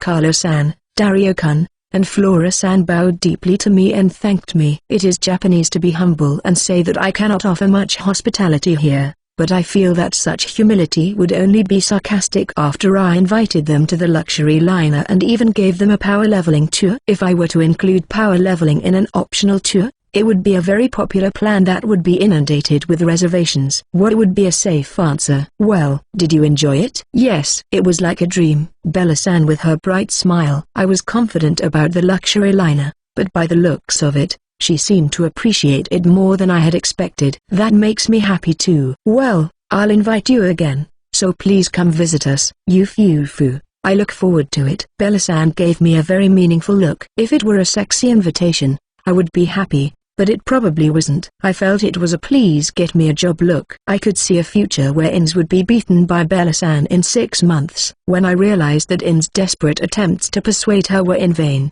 I looked at her with sympathy and saw Ins looking at her own mother with an indescribable expression. I guess she sensed Bella-san's intentions as much as I did. Wataru-san. I'll make sure to prepare well, so please come and pick me up. Definitely. While I was feeling sorry for Ins, Flora-san spoke to me cheerfully. I'm glad she's so eager to work on the castle, but I wish she'd be a little more considerate of her best friend's feelings. Besides, you shouldn't talk like that because it might be misunderstood by the public. I understand, but please don't push yourself too hard. Yes, I'll be fine. I'll be able to settle up in 6 months without overworking myself. You can come and get me as soon as possible. It sounds like she would have forced herself to get over it if she didn't have 6 months. It seems that Im's concern was right on the mark. If I gave her a bad answer, she would probably demand it tomorrow. So I just smiled affectionately and played it off. Oh, Carlo-san. This is going to be difficult to bring back, so I'll have Ins take it with her before we leave the country. I wanted to give Carlo-san a souvenir, but both his and Dario-kun's hands were already full of luggage, so I decided not to. What is it? It's alcohol. I made a good one for you, so please enjoy it later. He's Ins father, so I have to keep him in a good mood. He tried to spend all the money he had in the casino to get Bella-san to buy him alcohol, but she refused. That's why a souvenir of alcohol should be very effective. Thank you. I'm sorry. But could you put it on my finger? Carlos-san looked incredibly happy and then tried to take it home with a serious face, even though I told him I would deliver it later.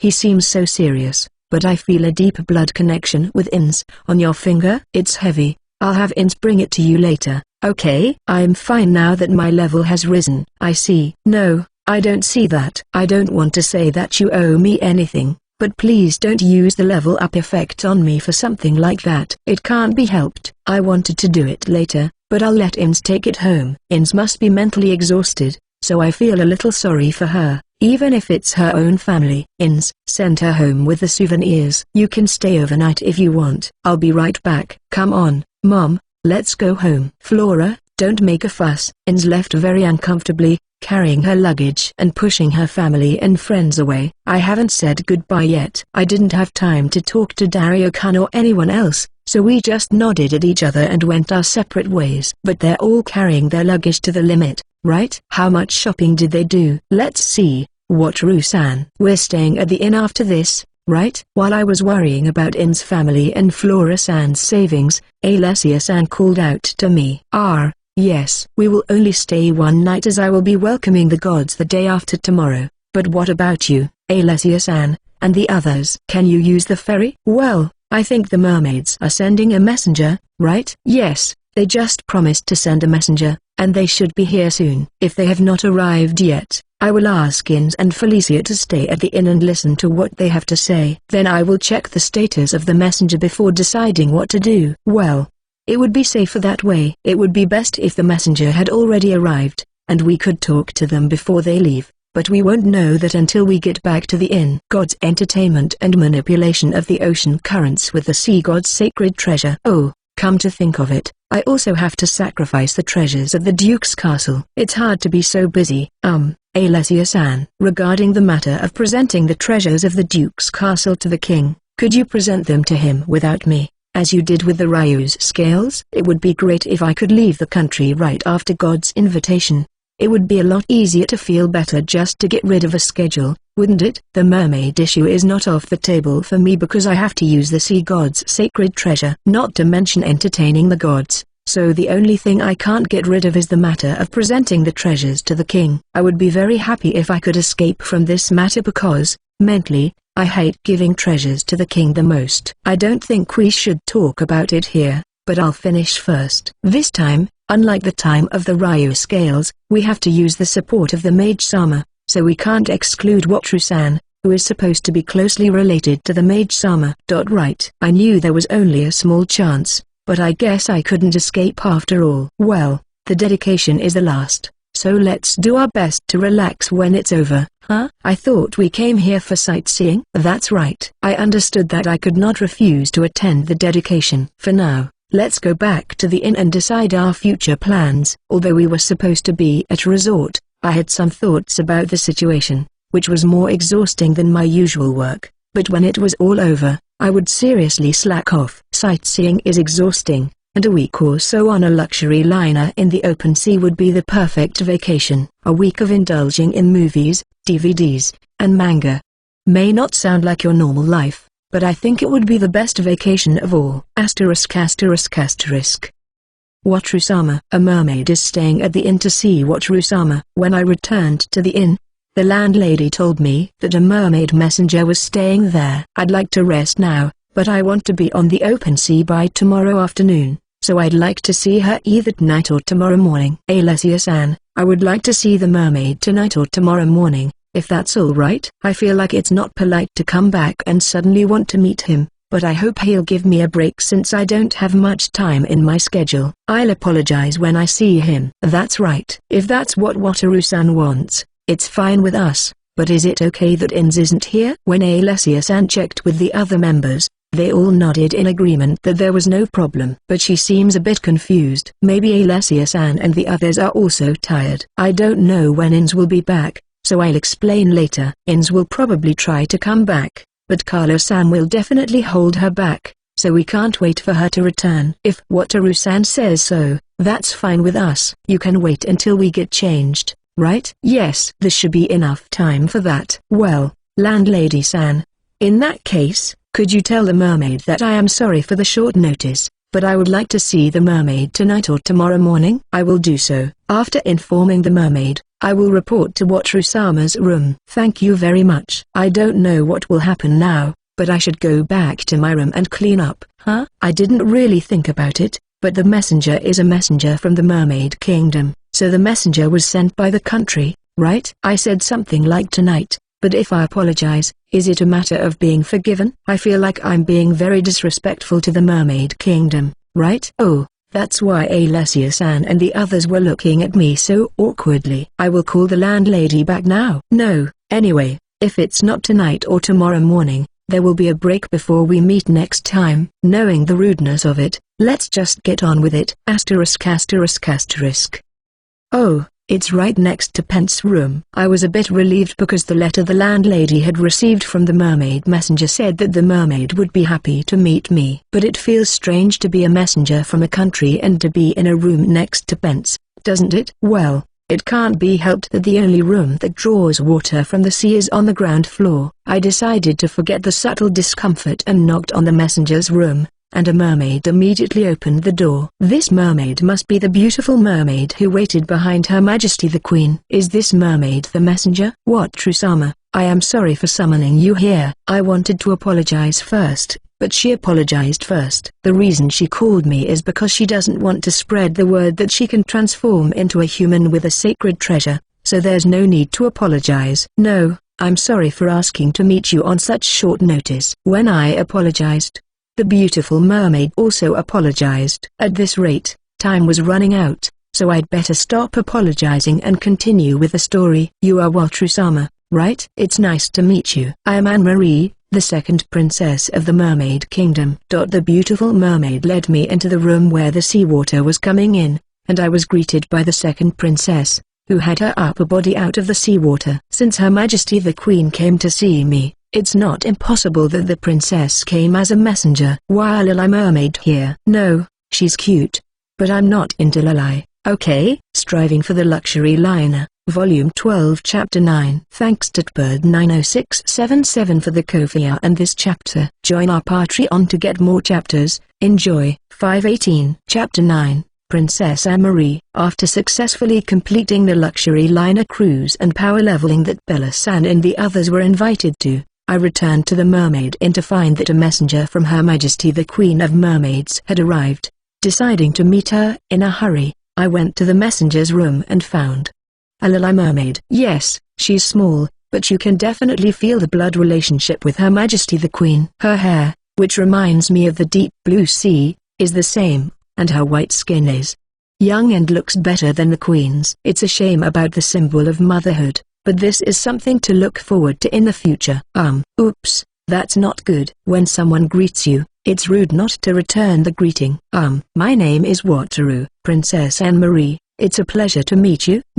My head is not spinning from the unexpected Lily. It's not good to greet a princess with a question mark. Yufufu. Nice to meet you, too. I felt very calm. That's right. The Lily's smile doesn't suit her. I can only think that it's cute because she's trying her best to be tough and big. If she wants that smile to be a thing, she needs to grow up a little more. Princess Anne-Marie mumbles that I have the eyes of a father, but I pretend I didn't hear her. As I watched Princess Anne-Marie from an adult's point of view, perhaps deciding to put aside the doubts and waddle over to the bag, the beautiful mermaid pulled something out and stared at it. What should I do?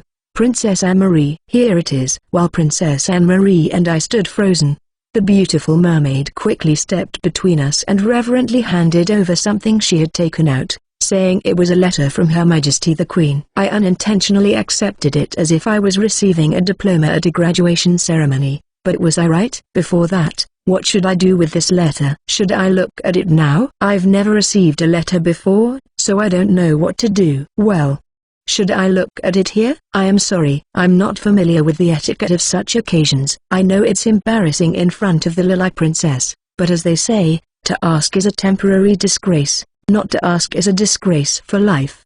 Let's ask the right questions and avoid further embarrassment. Oh, Watru-sama, you are like that, too, aren't you? I studied hard, but I still don't understand. Smiling, The Lily Princess agreed with me. It seems that this is the first time that Princess Anne-Marie has been sent as a messenger. She is quite an important messenger since this is about the sea god's sacred treasure, and the Mermaid Kingdom, right? Why did you send the Lily Princess as a messenger for the first time? After the beautiful mermaid asked me to confirm the letter, I secretly rebuked Princess Anne-Marie. Princess Anne-Marie shrugged her shoulders as though she was being criticized for being a messenger. I guess this beautiful mermaid is the most important person in the group of messengers, except for Princess Anne-Marie. Oops, don't let the princess distract you, I have to check the letter. This parchment isn't wet at all, how is that possible? What's wrong, Watru-sama? No. It's nothing. I will check it right away. Even I can understand that this is not the right time to ask why the letter is not wet. Let's check the letter first and ask why the parchment isn't wet next time. Huh? Are they serious? I understand what is written in the letter. I appreciate being invited to the Mermaid Kingdom at my convenience, and I have no problem manipulating the ocean currents at that time. But how do you get to the Mermaid Kingdom? And what about Princess Anne-Marie's stay on Dark Elf Island? I didn't show the mermaids the submarine, did I? How are they going to invite me? And is the Lily girl a messenger because she's going with us to the Dark Elf Island? It's not very subtle to make a child a messenger, but it's even worse to send her to a place she's never been before, isn't it? Watru-sama, I will do my best. Can't it be me? The Lily girl stares at me, half crying. I don't know if it's my heart, but I feel like I'm getting cold stares from Felicia and the other members of Girasol behind me. Huh? I didn't say anything wrong. Did I? No, it's not that I think it's wrong, it's just that Princess Anne-Marie is still young, and I think it might be problematic for her to be separated from her parents. I know if I said child, she'd be repulsed, so I said young. But I wonder what her reaction would be. I looked into the Lily Princess's eyes with trepidation, but I knew immediately I had made a mistake. Watru-sama, I may not be reliable yet, but I am still a princess. I will fulfill my role in place of my mother and sister, who cannot leave the country, so please don't worry, the Lily Princess says with a loud snort. It seems that instead of interpreting young as child, she interpreted it as unreliable. If I say it clearly, she might cry. So I'll wrap it up in thinly veiled sarcasm and give my opinion. I don't doubt that you can fulfill your big role admirably, but you know what, I think you need to stay with your parents while you're still a child. Did I wrap that in a thinly veiled sarcasm? Maybe I made a mistake by saying the word child. It's all right. My mother said I was a good princess. Anma, I am not a child. I can sleep by myself and even wake up by myself in the morning. It seems that the word child was a landmine. After all, the Lily began to try her best to appeal that she was already an adult and not just a child. Her eyes were moist, and she looked like she was about to cry. The air in the room changed to an incredibly gentle atmosphere. The mermaids, including the beautiful mermaid, were cheering for the princess, and behind me, Felicia and Alessia-san were looking at Princess Anne-Marie with kind eyes. I felt so isolated. Rimu, who had changed into his angelic form, flew up and landed on Princess Anne-Marie's chest as she spoke frantically. Huh? Princess Anne-Marie, who reflexively held Rimu, who had suddenly flown out of nowhere, exclaimed in surprise. It is kind of heartwarming to see an angelic Rimu and a mermaid little girl. No,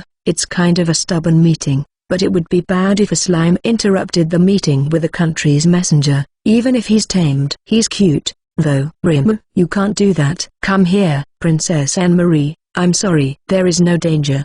Please don't be afraid of him. I won't let you bully her. Huh? No, you're wrong, Rimu. I didn't bully Princess Anne-Marie. I just talked to her. Okay? So it looked like I was bullying Princess Anne-Marie to Rimu. This misunderstanding is too shocking. I just said the obvious. No. Yes. I'm sorry. I unintentionally apologized. If I had apologized, it would have been confirmed that I was bullying the Lily. You must be Wataru-sama's familiar, Rimu-sama, right? Nice to meet you. I'm Anne-Marie. Wataru-sama didn't bully me. He just worried about me in different ways, so please don't worry. The Lily followed up. But this follow-up is very helpful. Thank you. Princess Anne-Marie. I'm sorry, I thought you were a Lily or something. You are mature enough. Is that so? Yes, that's right. I had a somewhat difficult conversation with Princess Anne-Marie. I didn't mean to bully her at all. Sorry. No, Rimmer doesn't have to apologize. I'm sorry for making you feel that way. Phew, I panicked. I was as impatient as when I fell into this world and woke up in a meadow. Rimmer-sama, I'm sorry for the misunderstanding. Thank you very much. Oh, wow. Rimmer and Princess Anne-Marie got along well and started playing together. I'm a little jealous, but since she saved my life in a pinch, I'll just sit back and watch. Wataru-sama. Anne-Marie-sama will be accompanied by those who usually serve at her side, including myself. Also, if you could allow Anne-Marie-sama to return home, Her Majesty the Queen and Anne-Marie-sama would be at ease, wouldn't you agree? While I was gently watching Rimmer and Princess Anne-Marie playing, the beautiful mermaid spoke to me. I'm a little happy that the beautiful mermaid is with her, but they should have told me earlier. Why now? There was a better time to interrupt, wasn't there? If it is decided that she will accompany us, you can rest assured that I will always allow her to return to her hometown. However, the final decision on whether or not she will accompany us will be made after consultation with Her Majesty the Queen. Yes, I understand. The beautiful mermaid nodded respectfully. She has a wonderful attitude, but I no longer trust her. This beautiful mermaid is an inedible adult. Phew. I feel like I'm on the wrong side here, but there's a lot of pressure to take care of a little girl. I'll manage to talk to Her Majesty the Queen and have her send only adult mermaids. Huh? But I'm not on Dark Elf Island very often, so if I put Felicia's father in charge, no, I'll have to take responsibility. Even if it's an idiosyncratic move, let's give it my last hope and go straight to Her Majesty the Queen. Oh, I was distracted by the story of Princess Anne-Marie, but how are we going to get to the Mermaid Kingdom? I'll go if they tell me to come in a submarine, but I'm very curious because I'm sure they don't know anything about submarines. The Queen has entrusted us with the sacred treasure given to us by Sea God Sama. It's a sacred treasure that allows even humans to breathe freely in the sea, so please don't worry. Huh? There was the Sea God sacred treasure and another sacred treasure that allows mermaids to become human, wasn't there? Besides that, did the Sea God Sama give you any other sacred treasures? Yes, according to the legend, when the mermaid and the human were united, the mermaid thought it would be difficult for them to live separately in the sea and on land, so the Sea God Samas gave the mermaids the ability to live both in the sea and on land. Is that so? Sea God Sama, he has such a personality, but he's so kind to the mermaids. I'm not convinced, but I'll accept it because it sounds like fun to be able to breathe in the sea. I'll have to wait until I get to the Mermaid Kingdom to learn how to control the ocean currents, so I guess that's the end of the story for now. Striving for the Luxury Liner, Volume 12 Chapter 10. Thanks to Tbird90677 for the Ko-fi and this chapter. Join our Patreon to get more chapters. Enjoy. 618. Chapter 10, Descent. After a meeting with Princess Anne-Marie, a young mermaid who appeared as a messenger, we decided to postpone the placement of Princess Anne-Marie's stay and visit the Mermaid Kingdom at a date convenient to me. The Mermaid Kingdom. Is it a place out of a fairy tale? I was looking forward to it. Well, I'll be off then. The day after the meeting with Princess Anne-Marie, I had to greet Creator God Sama and the others tomorrow, so I went out to the open sea on the Lato. I'm worried about Princess Anne-Marie and the others, but as expected, God comes first. If he cancels the ship summoning, I'll be dead. Master, you told me that you would stay for 2 nights and 3 days, but I have to pick you up, so please let me know when you will be back. Felicia is right, I'm going alone, so if I'm not picked up, I'll return to the inn from the harbor alone. With my level and the ship summoning, I should be able to survive most of the dangers, but my spirit is still soft. If I run into someone who looks scary, I'll probably offer them my wallet, so a pickup is a must.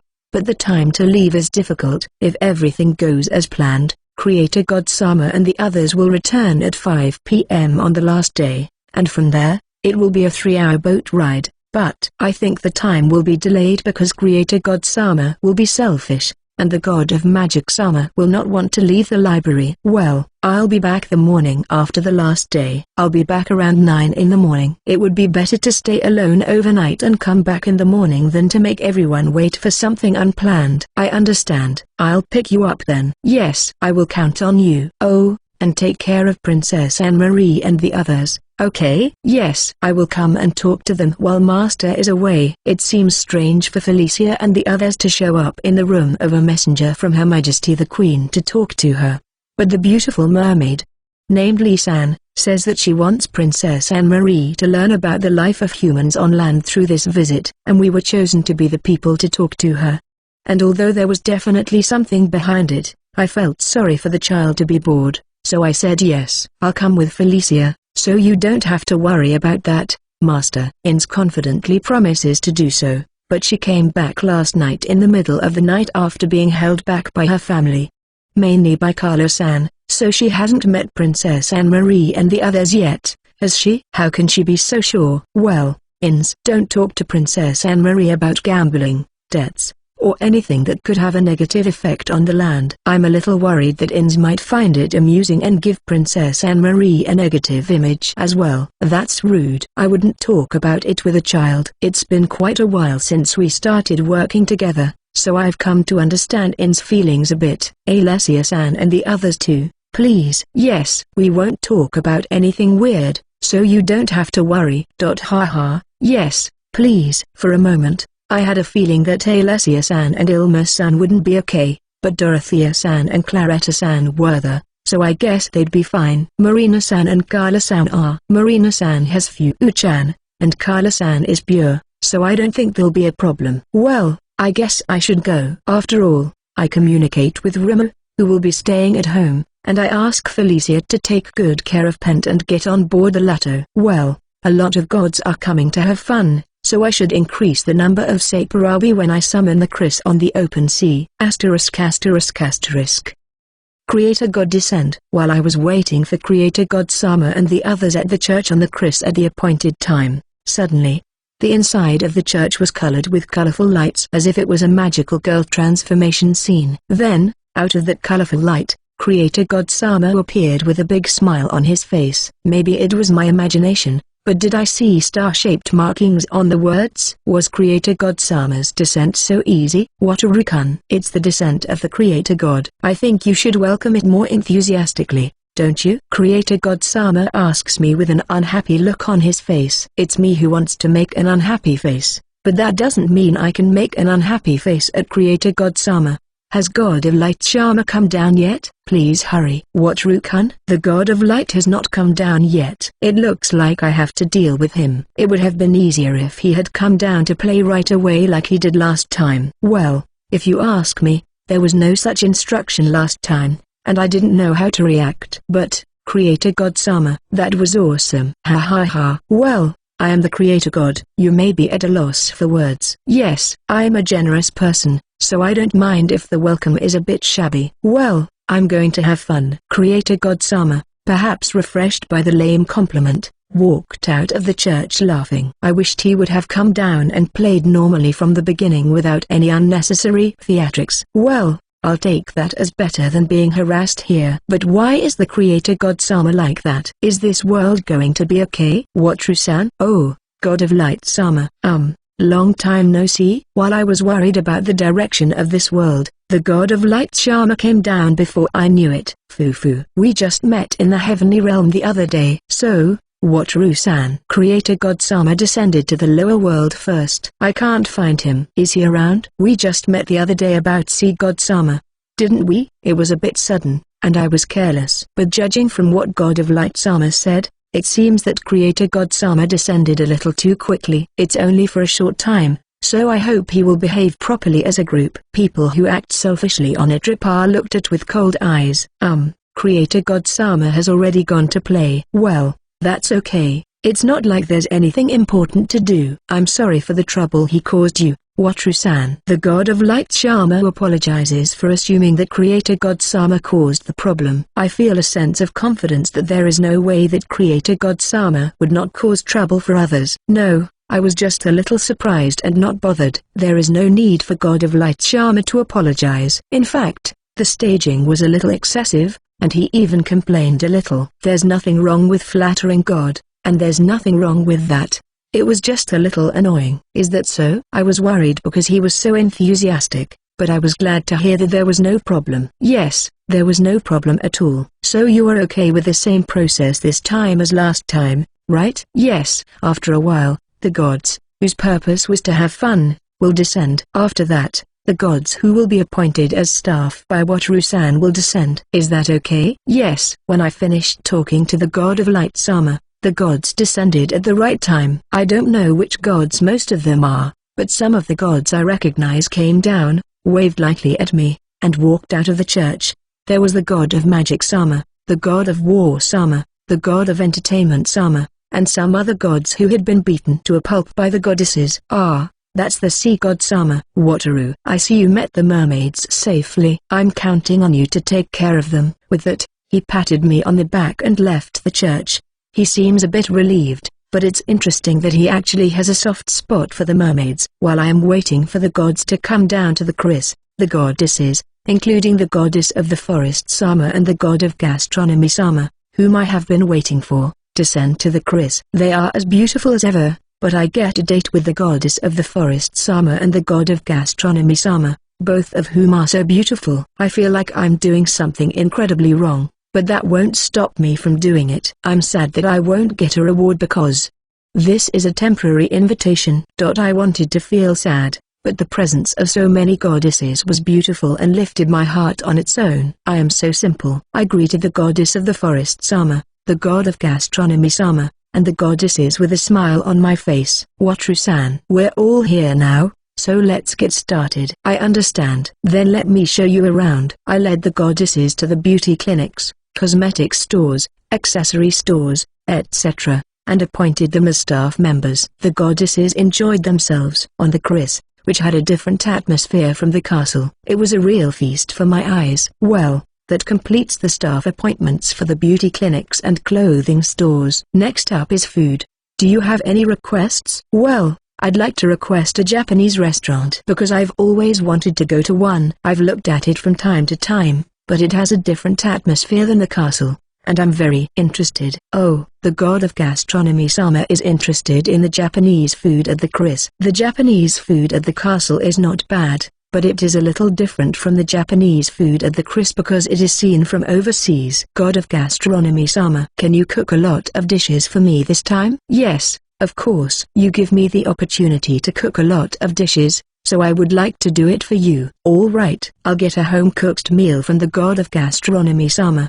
Then I'll come back later in the evening to pick it up. Yes, I'll wait for you. Both I and the god of gastronomy Sama benefit from each other. This is called a win-win relationship. I appoint the goddess who is interested in desserts and the goddess who is interested in Western food to staff the restaurant as requested. And finally, I appoint the god of gastronomy Sama to staff the Japanese food restaurant. With that, my work is almost done. What will the god of light Sama do now? Right, I'll go check on creator god Sama first. Thank you, Wataru-san. I wanted to go with her to check on the Chris, but it seems that the god of light Sama is concerned about the condition of creator god Sama. It is unfortunate, but if creator god Sama's actions are not good, even I will get involved. God of light Sama has to keep an eye on him. Please do your best. Also, I have prepared hot springs and beer for you, so please let me know when you have time. I had secured God of light Sama's favorite beer and hot springs. My plan is perfect. Fufu, thank you very much. I think I'll ask you at night. I'll see you later. See you later. The smile of the God of light Sama was wonderful. Well, it's free time now. What to do? Let's go back to the room and rest a little before I get involved with the male gods. I'm going to go into action with my video camera when the goddesses have finished shopping and beauty treatments and have shifted their interest to activities. I want to capture them in their swimsuits so I can't miss the pool. I have permission to take pictures, so as long as I'm natural and not too obvious, I'll be fine. Oh, and I'd better have a spare memory card. Striving for the luxury liner. Volume 12 Chapter 11. Thanks to Bird90677 for the Ko-fi and this chapter. Join our Patreon to get more chapters. Enjoy. 718. Chapter 11. Benefit of Injury. I invited the gods and goddesses to the Chris. Creator God Sama had a different and more spirited appearance, and the goddesses were still overly beautiful, but I was generally able to invite them without any problems. I was able to invite them, though. I guess God is an unreasonable being. After all, Wataru-kun. The first day was happy. I was able to photograph the goddesses frolicking in the pool or lying by the pool, drinking juice or cocktails in an elegant manner. The style of the goddess of the forest Sama was especially beautiful. In the evening, I talked to the god of gastronomy Sama and hid a home-cooked meal, and she cooked me a lot of food for my stocking. What Rukun? Afterward, I offered the god of light Sama a hot spring bath and a can of her favorite beer, and she complimented me with a radiant smile befitting the very god of light Sama. It was a special invitation, so I was disappointed that there were no dates or lap pillow earrubs, but this didn't seem so bad. By the middle of the second day, life was quiet and peaceful, although the gods were boisterous with their drinking. Yes, it was a peaceful everyday life, even with the gods around, until the creator god messed things up. Wataru-kun, are you listening to me? The beginning of all this is said to have been a trivial coincidence. Creator god Sama, who was losing badly at the casino, tangled with the god of entertainment Sama, who was winning big and was beaten back.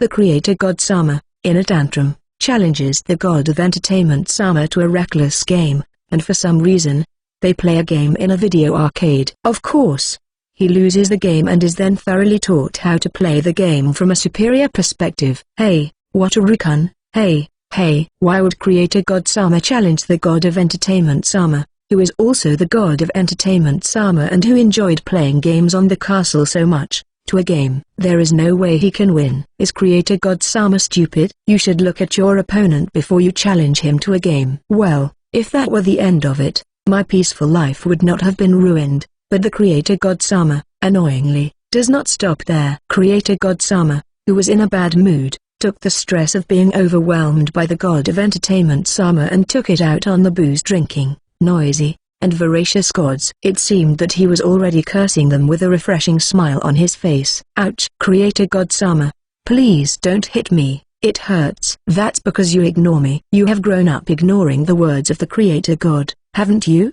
Do you want divine punishment? I don't need divine punishment. Because I escaped from reality for a moment, I didn't hear the voice of creator god Sama. Please spare me. I had a feeling that someone was calling to me, but it seemed to be creator god Sama. Well, at the moment, there is only creator god Sama by my side, so it is natural that the only one who speaks to me is creator god Sama. But since the current creator god Sama is the one who gives me stress, it seems that I unconsciously cut off his voice. However, I'm afraid of divine punishment, so I shouldn't ignore the creator god Sama. No matter how unreasonable it may be, it is not good to go against God. Phew. You are a bad person for ignoring the voice of creator god Sama, aren't you? Well, I'm merciful, so I'll let you off the hook this time. You should be grateful. Yes, I am very grateful to creator god Sama for his mercy. Even I, the type of person who gets caught up in the long game, was a little annoyed by creator god Sama's exaggerated reaction, which I often see in foreign comedies. But since the other party was an explosive device whose fuse, I did not know where it was, I expressed my gratitude honestly. Oh, I want to be healed by the god of light Shama and the other goddesses, and I want to be spoiled by Inz and the others. Good. So, Wataru-kun, what shall we do after this? Even if you ask me what we should do, we are still outnumbered. So how about we surrender quietly? Although I don't know what to do, I'm afraid that the setting for boarding rejection has been altered just like before, and the setting that prevents killing and injuring has been removed. The last time I invited the gods aboard the castle, they went crazy because of the peepers, and are the gods beings that can't stay quiet when people invite them? Of course not. It's impossible for me to lose, and those guys would get carried away. That's right, you lost to the casino and to god of entertainment Sama here in tatters, didn't you? Can't you just say, I'm sorry? That is adult etiquette. So, how about we hide here until time runs out? A corner of the engine room would normally be uncomfortable, but now it feels like a very relaxing place. Then it's hide and seek. It's not cool for creator god Sama to sneak around and hide and try to run out the clock. Hide and seek is fine. What we're doing now is like playing tag, so it's not much different. Thanks to the intervention of the goddesses, we have rules now, so let's use them. Then let's split up. I'm a burden, so I'll do my best to hide until it's time. In the meantime, creator god Sama can go on a rampage to his heart's content. Wataru-kun, you will surrender as soon as I leave, or you will ask the god of light to protect you, right? He reads me. Creator god Sama, why did you involve me? According to the rules, the gods win if the other gods touch creator god Sama directly, and creator god Sama wins if the other gods can't touch you until the time is up. I have nothing to do with it, do I? I am just in the way, am I not? And yet, when the God of Light Samas gave the signal to start, I was immediately taken by the creator God Sama. I have no idea what that means. I didn't like how Wataru-kun looked down his nose at the God of Light as if you had nothing to do with it. You are the captain of this ship and the host of this invitation. You should treat me, a VIP, better. What's the deal with the creator god losing in the casino? Was it because he lost in the casino that he took me along? It's true that I gave priority to the goddesses and completely neglected the creator god Sama. I feel a little bit responsible for that. But that doesn't mean that I should get involved in this dangerous game. Alright, let's go down on my knees, apologize, and ask him to let me out of this dangerous game. There he is, in the engine room. Just as I was about to drop to my knees, the God of War Sama entered the engine room. Obviously, the last added word was not right. TSK. Clucking his tongue, Creator God Samas grabbed me by the collar and dragged me away. Something flew past me and hit the wall, making a deafening noise. The wall was not damaged by the indestructible effect, but if it had hit me, it would have been obliterated without leaving a single speck of dust. I looked at the God of War Sama with trepidation and saw that he was looking at me with bloodshot eyes in a sword-swinging stance. Please remember the word reason. Ora! At the same time as he shouted, God of War Sama's body shook as if in a mist. You're naive. I don't know what was naive, but Creator God Samas grabbed me and charged at the God of War Sama. Something hit the barrier that Creator God Sama had put up, and sparks and booming sounds like fireworks spread everywhere. Probably the moment the God of War Sama blurred, he sent a flurry of attacks across the entire engine room without a gap. He was holding a sword,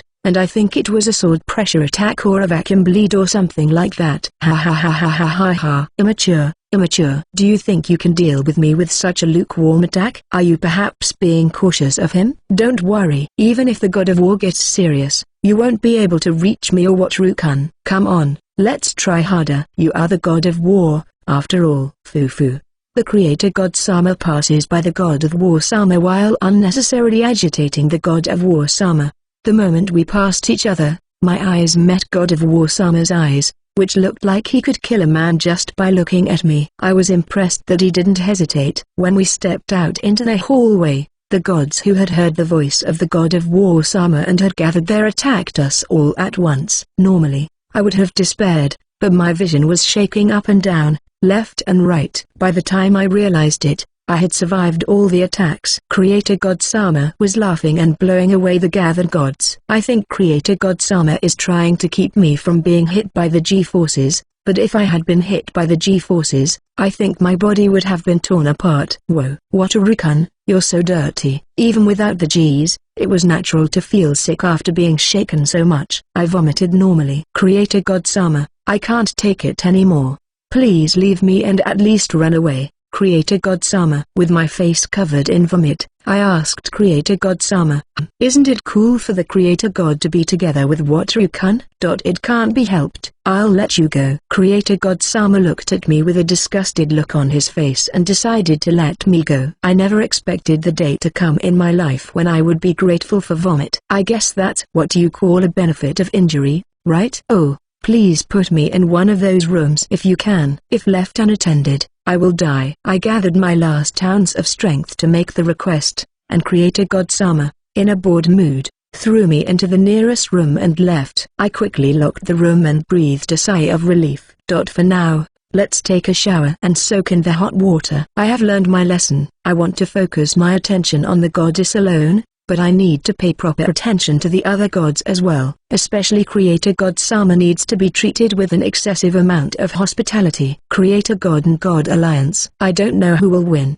but when the game is over, I will treat them both well. Striving for the Luxury Liner, Volume 12 Chapter 12. Thanks to Bird90677 for the Ko-fi and this chapter. Join our Patreon to get more chapters. Enjoy. 818 Chapter 12. Overcoming. While trying to entertain the gods, I got caught in a fight between Creator God Sama and the God of War Sama and the other gods, and I threw up. I guess it is about 5 minutes to the harbor, right? I'm not sure if I can safely say that the hospitality of the gods went smoothly, but it was over anyway. I was quite happy after being thrown into the room and having a bath, and I think it wasn't a bad time. As it turned out, the God of Light Sama and the Goddess of the Forest Sama came to the room to apologize, and they listened to my complaints about various things and promised to give a lecture to the creator god Sama. In the evening, the god of gastronomy Sama joined us with home-cooked food so I could enjoy a drink surrounded by delicious home-cooked food and the goddesses. That was enough for me. I also enjoyed my time alone after the gods left. It is a luxury to be surrounded by beautiful women, but it is important for a man to spend time alone. I am glad I remembered that my self-indulgent way of spending time is a wonderful way of spending time. A nerd at heart, I needed time to dress sloppily, eat junk food, and indulge in the 2D world. Or so I once thought. Arriving at the harbor holding Rimmer, who jumped at me and was surrounded by Ins, Felicia, and the members of Girasol, my troublesome mind was easily misled by the scent of a woman's sex appeal. My mind is quite simple. So, how did it happen? I returned to the inn and went to greet Princess Anne-Marie, and somehow, Princess Anne-Marie and Pent were there together. After my greeting, Rimmer, Fu-chan, and Benny-chan joined Princess Anne-Marie and Pent. They started playing happily. They seemed to be very close. I often visited Princess Anne-Marie while Master was away. Before Master left, you asked me to take care of Princess Anne-Marie and the others. Have you forgotten? I remember saying something like that. What I want to ask is why Rimmer and Pent seem to get along so well. What happened in a few days before I left? Pent must have been afraid of Rimmer. Why is Rimmer on Pent's head now? Oh, I see what you mean. Ins understood what I wanted to know and explained it to me. First, she said, she just came to see how things were going and to talk to the mermaids. Princess Anne-Marie and Rimmer, who looked bored at the time, started playing together. Princess Anne-Marie, who was interested in my familiar, asked Ins and the others a lot of questions, and as a result, she learned of Pent's existence. She wants to meet him, so she takes Pent to Princess Anne-Marie's room. Pent is afraid of Rimmer and keeps his distance from him. The distance between them does not decrease at all.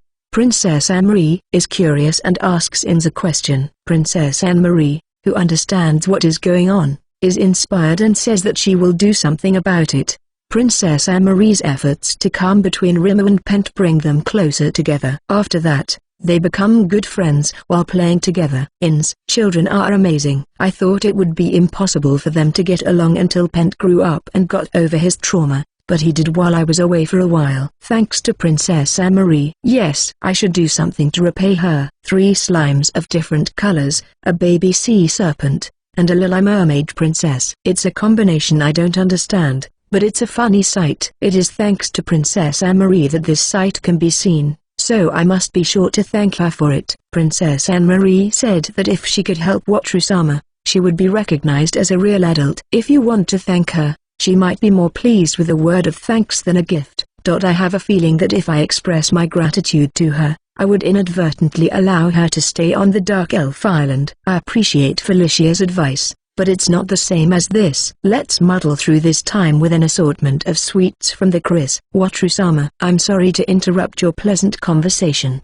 but could you give me a moment of your time? When I offered the Chris assortment of sweets, the mermaids were amazed at the rare treats. Princess Anne-Marie was overjoyed, and Rimmer, Pent, Fu-chan, Benny-chan, and Carla-san were delighted with their snacks. Then a beautiful mermaid came over to talk to me. Lee-san, isn't it? Yes, it's okay. What is it? Shall we switch places? For a moment, I couldn't remember her name. It's right, isn't it? Her name is Lee-san, isn't it? It's fine here as it is. Thank you for your concern. Ins and Felicia didn't say anything either, and it seemed that I was right that it was Lee-san. It was a close call because I was distracted by the uncomfortable feeling of Carla-san naturally mingling with the little ones who were enjoying the sweets.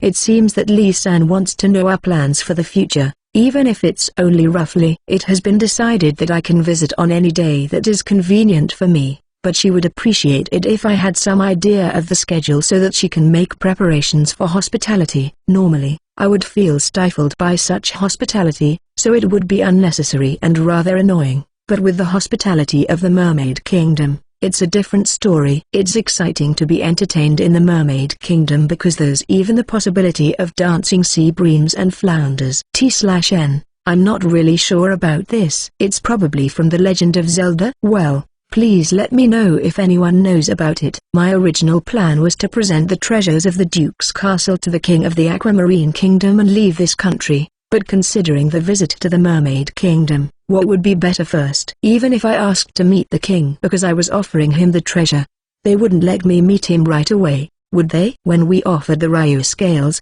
we did something like a dedication parade, so it might take some unscheduled time. I don't even know if it will be easy to finish manipulating the ocean currents in the Mermaid Kingdom, and it will take time to move to the Dark Elf Island, so I can't predict how much time it will take. It's not easy to say even roughly, but it's very worrying. Lee-san, the Mermaid Kingdom is not so dangerous that we have to rush to visit it, right? That's what I had originally heard, but just to be sure, I confirmed it. Yes, it is true that we are in trouble, but we have been overcoming the current situation for a long time. There is no such thing as a crisis in a few days, right? If it were an emergency, I would indeed have postponed God's hospitality. In that case, Alessia-san, what do you think is better to do first, visiting the Mermaid Kingdom or offering the treasures of the Duke's castle? If it's a question I can't answer, it's quicker to ask someone else. Well, as for me, I'd like to finish the formal talk first and take my time to tour Mermaid Kingdom. It is hard to enjoy the tour to the fullest when there is so much trouble waiting for us later. Alessia-san said it was too much trouble to meet the king. I feel a little sorry for the king of the Aquamarine Kingdom, even though he didn't specifically ask us to visit him. But, well, it's certainly inconvenient. Even if the Mermaid Kingdom were fun, it would be a disappointing end to the trip if you had to go through the hassle afterward. It's possible that there's no fun to be had in the Mermaid Kingdom, but just going to the Mermaid Kingdom is a memory, and since we're diving in the ocean with the sacred treasure, it's sure to be as much fun as scuba diving. All's well that ends well, as they say, and we'll take the last one that looks like fun. I checked the expressions of the other group members, and they didn't seem to disagree with Alessia-san's opinion, so we decided to go with it. I understand. Then, let's get this done first and go to the Mermaid Kingdom. Alessia-san, the offering process goes through the Adventurers Guild, doesn't it? How long will it take? Well, I'm not sure. If it's a simple item, we just go through the guild and hand it over to the officials, and that's it. If it's a treasure, there's a good chance that it will be presented directly to the king. Then, it would be up to the king's discretion. It depends on the king's convenience. If he's a busy type of king, it will take some time. Master, don't worry about it. If it's from this country, there's no way they wouldn't be interested in the treasures of the Duke's castle. Even if it is the king, it will be the same. We will be able to meet him as soon as we report the matter properly. Inz, who is from this country, assured me with confidence. I wonder if it's right to put ordinary people and the king together, but since Inz knows the atmosphere of this country better than anyone else, she must have some basis for it. Well, let's report to the Adventurers Guild first. Lee-san, we will report to the Adventurers Guild and let you know as soon as we know the approximate time. Is that okay with you? Yes, that would be fine. Thank you very much. Lee-san nodded with a smile, and there seemed to be no problem in that regard. I wanted to play with Rimu and spend some loving time with Inz and Felicia when I got back, but it's still morning, and we should discuss the matter with the Adventurers Guild. When I told Princess Anne-Marie that I was leaving, she looked sad as she hugged Rimu. It was heartbreaking. I left the room and asked her to play with Rimu and the others for the rest of the night. I wondered what a familiar is, but I guess it's too late for that since Rimu often goes out alone or plays with Carla-san and the others. But I feel a bit sad. *****. Hello, Flora-san. I need to have a little private talk with you. Can you give me a moment of your time? When I arrived at the Adventurers Guild, Flora-san was sitting at the reception counter. Flora-san is very quick to talk to me. Wataru-san. How can I help you? Private conversation. Is it about me getting a job earlier? Flora-san asked me with an expectant look, but I didn't expect her to take it that way. No, please, that will be as planned. As for the details, I'd prefer to discuss it in a private room, if possible. She looked extremely disappointed. Well, that means she wants to work that much, so as an employer, I'm grateful for that. I understand.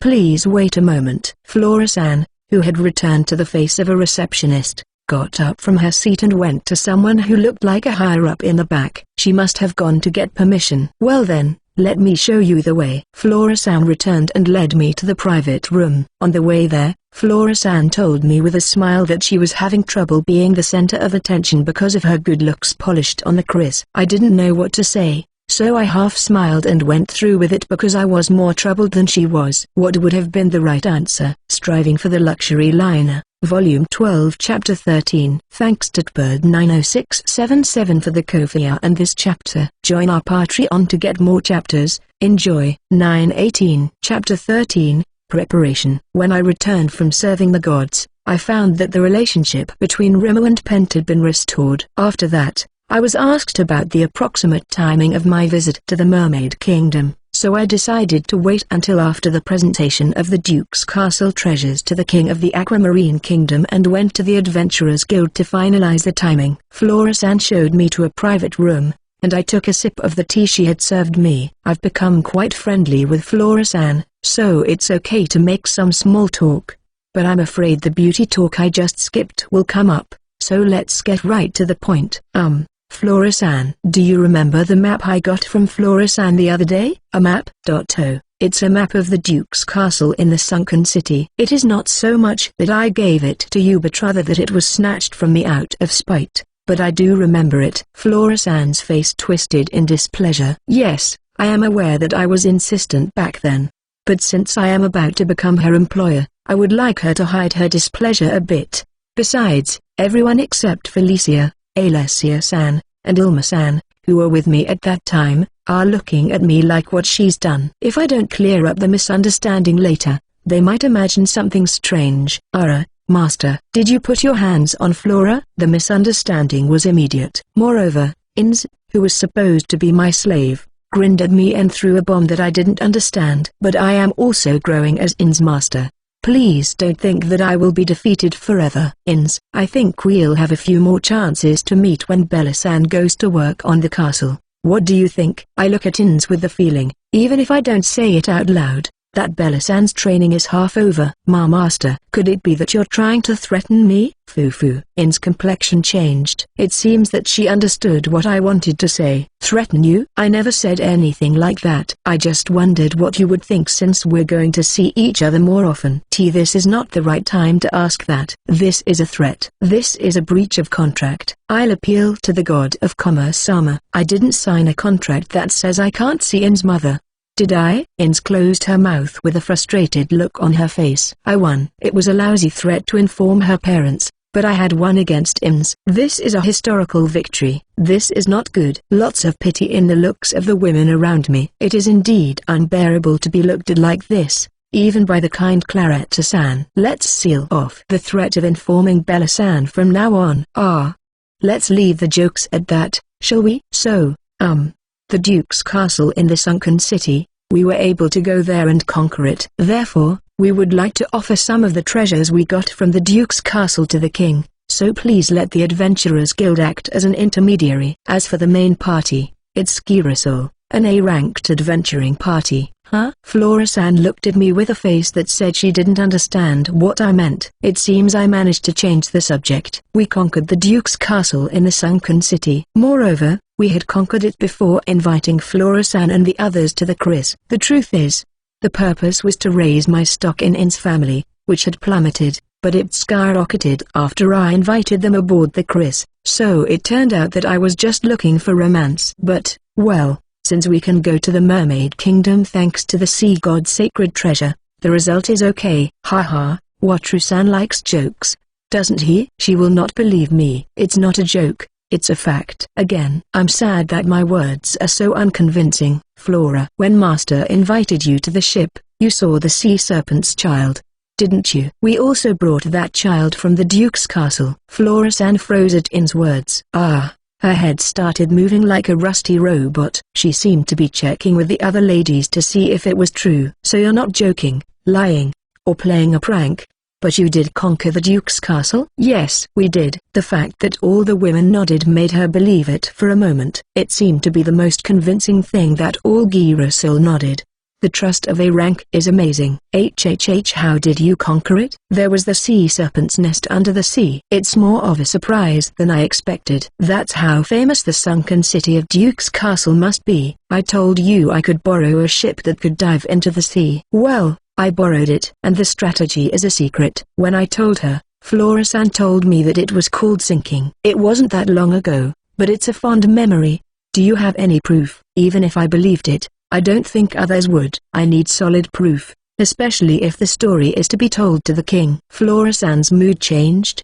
Perhaps she had suppressed her agitation and was now in work mode. It was hard to believe that she was the same person who held hands with Sapurabi and looked lax. She seems to be a very capable receptionist. But when it comes to king-related matters, even the credibility of Alessia-san and the others isn't enough. I remember that even at the Adventurers Guild in Palermo, it was hard to get them to believe us, and they shut us down. I guess even an A rank is not absolute. As I mentioned before, I will offer some of the treasures of the Duke's castle, including a miniature of the Duke's castle made of rare metals and gems. Would that and some artwork be proof? The material in the chest could be evidence, but since Ilma-san is still investigating it, it would be a bad idea to submit it. The artwork is unintelligible to us and Alessia-san and the others, so if we release some of it appropriately, there should be no problem. Can we look at it? It's not easy to transport, so if you could come to the ship, that would be fine. With something so conspicuous, summoning a nearby ship is not a good idea, as it might raise unnecessary suspicion. It might have been better to make a wooden box to store the treasures. I understand. I will report to my boss. So could you please wait a moment? I understand. I will wait for you. Flora-san bowed and left the room. When the other party is an acquaintance, negotiations go somewhat smoothly, which is a great help. Are you the adventurers who claim to have conquered the Duke's castle? While we were talking, a strong-looking fisherman uncle who was about 50 years old entered the room. Flora-san and another man were waiting behind him. I remember this pattern. The sudden appearance of the guildmaster. I am not an adventurer, I am a merchant. Here are the A-rank adventurers, the Girasol. Why is there a merchant here? As I explained, the guildmaster, temporarily, tilted his head. It seems that Flora-san didn't explain the situation to him. Come to think of it, why was I negotiating like a normal person? I should have left it to Alessia-san and the others. I'm sorry. They are my escorts.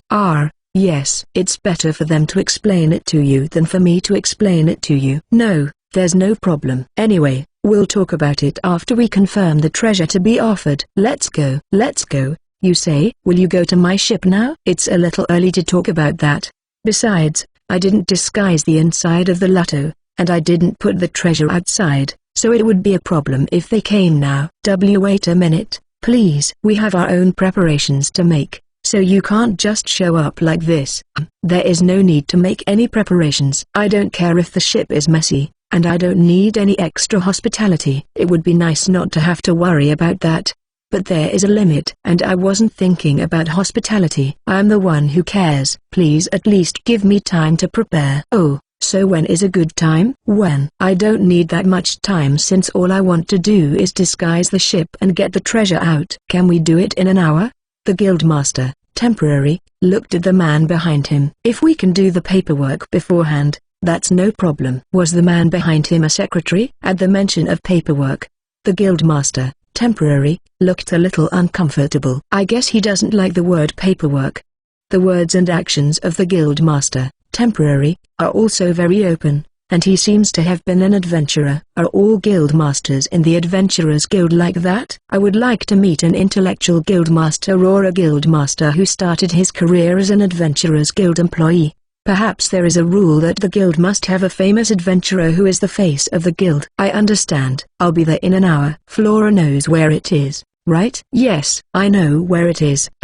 Guildmaster, at least introduce yourself. Flora-san made a worried face and warned him about what was natural for a member of society. After all, he was the guildmaster. Oh, that's right. My mistake. I'm the guildmaster of the Adventurers Guild in the royal capital. Well, it's nice to meet you. Since he accepted the warning and apologized, I guess he is not a bad person. But I doubt his suitability as a guildmaster. My name is Wataru, and these are Ins and Felicia. After my words, Alessia-san and the others introduced themselves as well. After the introductions were over, the guildmaster left Flora-san and said, "See you in an hour," leaving her behind. He seemed to be very busy. "I'm sorry, Wataru-san." The guildmaster is not a bad person, but he is just trying his best to be polite to the royalty and nobility. Flora-san follows up with a questionable follow-up, but it's quite doubtful that the Adventurers Guild of the royal capital would be okay with that. Well, we won't have a chance to meet very often, so what does it matter? It's fine with me, so don't worry about it. Well, I'm going back to the ship to get ready. I'll see you in an hour. Yes, thank you very much. Okay, let's go to the Lotto and make the preparations. I was a little surprised, but that's what you get when you act so fast. Striving for the Luxury Liner, Volume 12 Chapter 14. Thanks to Bird90677 for the Kofia and this chapter. Join our Patreon to get more chapters. Enjoy. 1018 Chapter 14. Appraisal. When I went to the Adventurers Guild to discuss the matter of offering the treasures of the Duke's castle, thanks to Flora-san, I was able to meet with the Guildmaster without a hitch. The meeting went quickly, and an hour later, the Guildmaster was to come to the Lotto to check on the treasure. I feel like the story is moving too fast. Is this enough treasure? After returning to the Lotto and disguising the ship, I lined up the treasures to be offered and checked them with Alessia-san and the others. The miniature of the Duke's castle, ingots of rare metals and jewelry. And then there are the paintings, vases, and other works of art. That's a bit too much, don't you think? Alessia-san tilts her head. Compared to the treasures we got at the Duke's castle, it's only a little, but is it too much? For now, I'm going to avoid oversized gems and choose gems of a reasonable size, but I don't know anything about the quality of the gems, so it's hard to say. In a way, it was easier last time because we only had Ryu scales. I don't know how much the artwork is worth. If even Alessia-san and the others don't know, then I don't know much either. What should we do? I guess it depends on the reaction of the Guildmaster. Maybe we should bring in an expert and ask him about it. Oh, if we don't know, let's ask someone who does. I think that would be the safest thing to do. Flora-san is here, too, and the Guildmaster is the kind of person who doesn't seem to pull any tricks, so I don't think there's much chance of us being fooled. Even if we were fooled, if the treasure is here, it's gone, and it's the original treasure, there would be no problem. Master, the Guildmaster is here. While I was dealing with the treasure, Felicia, who had been watching outside, informed me that the Guildmaster had arrived. I had to give them permission to board the ship, and if I was dealing with a Guildmaster, I might as well greet him. When I left the cabin, the Guildmaster and his party had just arrived at the front of the Lotto. There was the Guildmaster, the man who seemed to be his secretary, Flora-san, and a person I hadn't seen before. Is that guy the appraiser? While I was watching the Guildmaster and the others, he walked up to me, so I quickly gave him permission to come aboard. For a moment, I was tempted to see the Guildmaster get pushed away by the barrier, but I guess I couldn't do that to the Guildmaster I had just met. Welcome aboard the Lotto. Ah, the ship is quite good. It seems you've made a lot of money for a young man with a magic ship. Was that a compliment? I think there's a bit of sarcasm in it, but the Guildmaster doesn't seem to be the sarcastic type, so I'll take it as an honest compliment. Thank you very much. Let's see, shall we go over the items to be offered? Oh, yes, please. I'll have this guy appraise the item. Is that okay? Oh, yes, no problem. So this was the appraiser, after all. He was a thin, nervous-looking man, but he seemed to be a competent appraiser, as a difficult craftsman appraiser should be. I am Otma. Nice to meet you. Nice to meet you. It was like a conversation between businessmen. It was a bit nostalgic. With a strange feeling of nostalgia, I greeted the Guildmaster and the others on board. The Guildmaster and the others are speechless as they enter the ship. They seem to be fascinated by the miniature of the Duke's castle that they saw as soon as they entered. The miniature Duke's castle is about 1 meter in size, and it is precisely decorated with rare metals and jewels. Even a precisely made model or diorama is impressive, but because of the materials used, it has an undeniable power. No wonder they lose their voices, right? This is Joseph. That is Barnabas and Egan. And no way, this is definitely it. It's Oral B, but it is in a bad condition. Why would you leave such a masterpiece in such a state? Otma-san, who had suddenly become excited about the painting, looked at me with a murderous stare. Obviously, he has a complaint about the condition of the painting. From the way Otma-san looked at the painting, it seemed that it was definitely a work by a very famous artist that was being kept. I don't know how many generations of dukes there were, but there must have been some great connoisseurs. There must have been some treasures of great value in the other paintings and sculptures that were not shown because they were too numerous. I should leave the rest to Moro-san of the castle. He has a wide range of contacts, and I'm sure he'll make good use of them. I don't want you to complain to me.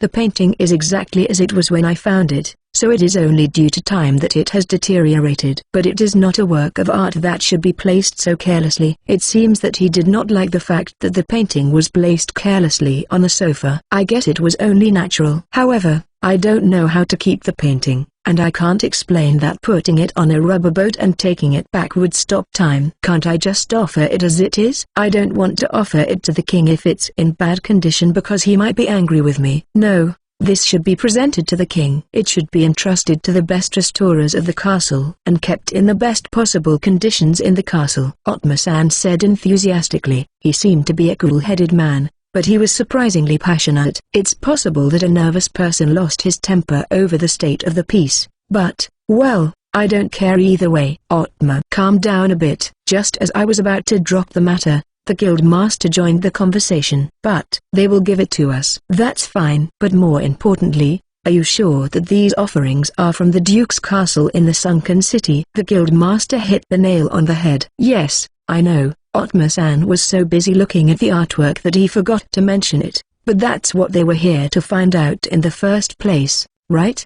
The characteristics of the miniatures in the Duke's castle match the information we've received from adventurers and mermaids who have seen the Duke's castle. Moreover, considering the fact that there are so many masterpieces here, it is reasonable to assume that they are from the Duke's castle treasury. Otma-san, who had cooled down at the guild master's words, replied that it was authentic. He looked as if he had gone crazy, but he had also calmly finished examining the miniature. There seems to be no doubt that he is a man who can do his job. I see, so it's real. You say you're Wataru, right? Please tell me in detail how you conquer the Duke's castle without any fishmen or mermaids, even though you are a group of A-rank adventurers. And what about the Sea Serpent Horde? Apparently, they were convinced that we had conquered the Duke's castle. However, the guild master's gaze was fierce and frightening. Let's sit down first. We can't just stand around and talk. I went to the sofa and asked Felicia to make me a cup of tea. I hope the tea will help them calm down a bit. So, how did you do it?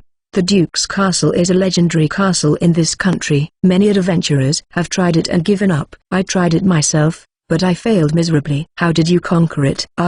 The guild master was giving me a glare because he had failed as well. I felt a little sorry to tell such a person that we had defeated it with a cheat. I'll have to make the story sound somewhat convincing. Guild master, are you aware of the existence of the mage Sama who is currently causing a stir in the world? You mean the mage who is said to have brought a huge ship to the kingdom of Brescia? It seems that the information has spread to this country. We did it in a spectacular way, didn't we? Well, they don't seem to have noticed us yet. But that can't be helped as it's a world without cell phones or the internet. I can't tell you the details, but I borrowed a ship that can help me conquer the Duke's castle. What? Are you related to that mage who is the talk of the town among women of higher rank? My wife even bothers me with cosmetics. They're not interested in the mage, they're just interested in cosmetics. How strong is your wife's demand on you? Flora-san nods behind him with a big smile on her face. Considering Flora-san's enthusiasm, I can understand the guildmaster's feelings a little. I have secured some cosmetics and other items, so please take them home as souvenirs later. I'm grateful. But for the master of an adventurer's guild to accept things from a merchant is... The guildmaster pondered this thought with a troubled look on his face. He seems to be a man with a pretty solid sense of professional ethics. I have a good feeling about him, so I'll force him to accept the souvenirs as a gift on his way home. The souvenir set I gave Bella-san would be appreciated. I'll throw in a bottle of alcohol as well. Well, let's talk about that later and continue with the offering, shall we? Oh, that's right. I am sorry for distracting you. The guild master also returned to a serious expression, perhaps remembering his original purpose. I don't know if seriousness loses out to cosmetics, but I think it's polite not to go into it. *****. Phew, it's finally over. There is a possibility of an audience tomorrow afternoon, but is there any chance of an audience that early? In my image, kings should be extravagant. Master, I think there is a good chance. The royal family once failed to capture the Duke's castle under their command. It's not surprising that they want to see you as soon as possible. Really? It's the word of a local, so it's believable. I guess I better prepare for the possibility tomorrow. But it was hard work. The discussion with the guildmaster went pretty smoothly because I was able to convince them that there were many parts I couldn't talk about due to the contract with the god of commerce Sama. As for the offerings, we decided not to offer any jewelry or ingots because the paintings were quite expensive. Otma-san was a strong opponent. He insisted that I show him other works of art as well, since it was natural that there would be other works of art in addition to the ones I was offering. Even though I told him that I didn't want to show them, he wouldn't give up, insisting that the loss of art was a loss to humanity and the importance of storage methods. I could understand how he felt, and I wanted to make it easier for him by showing him, but I couldn't nod my head because I had to summon the ship. I couldn't even explain it to him, so I pushed through with it, not wanting to show it to him. Otma-san's resentful eyes scared me to death. Well, I think it was not a bad discussion because I let everyone except Otma-san accept the souvenirs. It was a little funny to see Flora-san accepting the souvenirs while pretending to be reluctant. By the way, I should tell Lee-san that I'm going to have an audience soon. Things are quite busy. Striving for the Luxury Liner, Volume 12 Chapter 15. Thanks to Tbird90677 for the Ko-fi and this chapter. Join our Patreon to get more chapters. Enjoy. 1118. Chapter 15. Audience. The master of the Adventurers Guild came with an appraiser to inspect the treasures of the Duke's castle. Although there were a few unpleasant incidents, such as the appraiser Otma-san's outburst, the appraisal and offering meeting went smoothly because the guild master, who we thought was a bit of a muscle brain, was surprisingly intelligent. But I think this is going a little too fast. Master, the guild master told you that there is a possibility that you will be summoned today. If you don't get dressed quickly, it will soon be time to leave. I know. I'll get dressed. I was a little frustrated, and Inz, who was wearing normal clothes, gave me a warning look as if she was scolding a child who was about to give up. I had been told that, and I had prepared myself for it, but I didn't think they would actually decide on an audience for tomorrow on the day it was reported to the castle. It's nice that Inz doesn't have to go to the audience, isn't it? Phew. It helps that all the annoying things are going smoothly, but I needed a little more time to get my head in order. It seems that the Duke's castle in the sunken city has affected this land more than I imagined. The guild master said it was a legend, so maybe the effect is on the level of the Tokugawa reserves being unearthed. Then maybe I could understand the rush. There's no point in complaining about the buzzards in my head, so why don't I just put on my suit and get this over with? Just like going to the dentist. You hate it before you go, but when it's over, you'll be glad it was nothing. Wataru-san, you look cool. Thank you. When I stepped out of the Lotto, I was greeted by Alessia-san and the others, still in their adventurers gear, who complimented me on my suit. I am a simple person, and even though I knew it was flattery, I felt elated. I'm so simple. I would have liked to see Alessia-san and the others dressed up, but alas, they were still in their normal clothes. It's an emergency, and since they're adventurers, there's no problem with their normal clothes. But I'm a merchant, so I'm told that proper dress is etiquette. I don't feel that there is any discrimination, but I also feel that it is natural that there is a difference between a merchant and an adventurer. Wataru Dono, please come in. While I was fantasizing about Alessia-san and the others in their dresses, reality called out to me in the form of a knight that I had been looking away from. Yes, the knight sent from the castle urges me to get into an open-style carriage. Yes, an open carriage. After receiving the report from the guild master, the king used his power as king to prepare the parade in a very short time. How could the parade be ready on a day when it was afternoon when he received the report? The power of the authorities is just too frightening. Upon hearing the story, the country immediately sent people. Confirmation of the offerings and interviews about the exploration of the Duke's castle began, and when that was over, the meeting for the parade began. I was treated politely because I had the support of the mage, but I was also asked a lot of questions about the mage, which was tough. I should have resisted, but before I knew it, the reward and even the route of the parade were decided, and the meeting was over. The government official of the royal capital, a viscount, is a terrifying person. The next morning, the knights were sent to the Lotto to begin preparations for carrying the offerings, and we were taught the etiquette of an audience. And now the parade. I want to go home. *****. Wataru-san. As expected, I don't think you should smile like that. Can't you do it a little better? Alessia-san, who is sitting to my left, calls out to me with a worried look on her face. Wataru-san, just sit there with a smile on your face. Please calm down. Dorothea-san, who is sitting to my right, tells me to calm down. But I can't. That's all I can do right now. I'm aware that my smile is drawing back, but I can't help it. At least if I had Rimuru, even though he's tamed, it's really impossible for us to bring Rimuru-chan and the others with us to the audience. You're right. I think Alessia-san is right, too.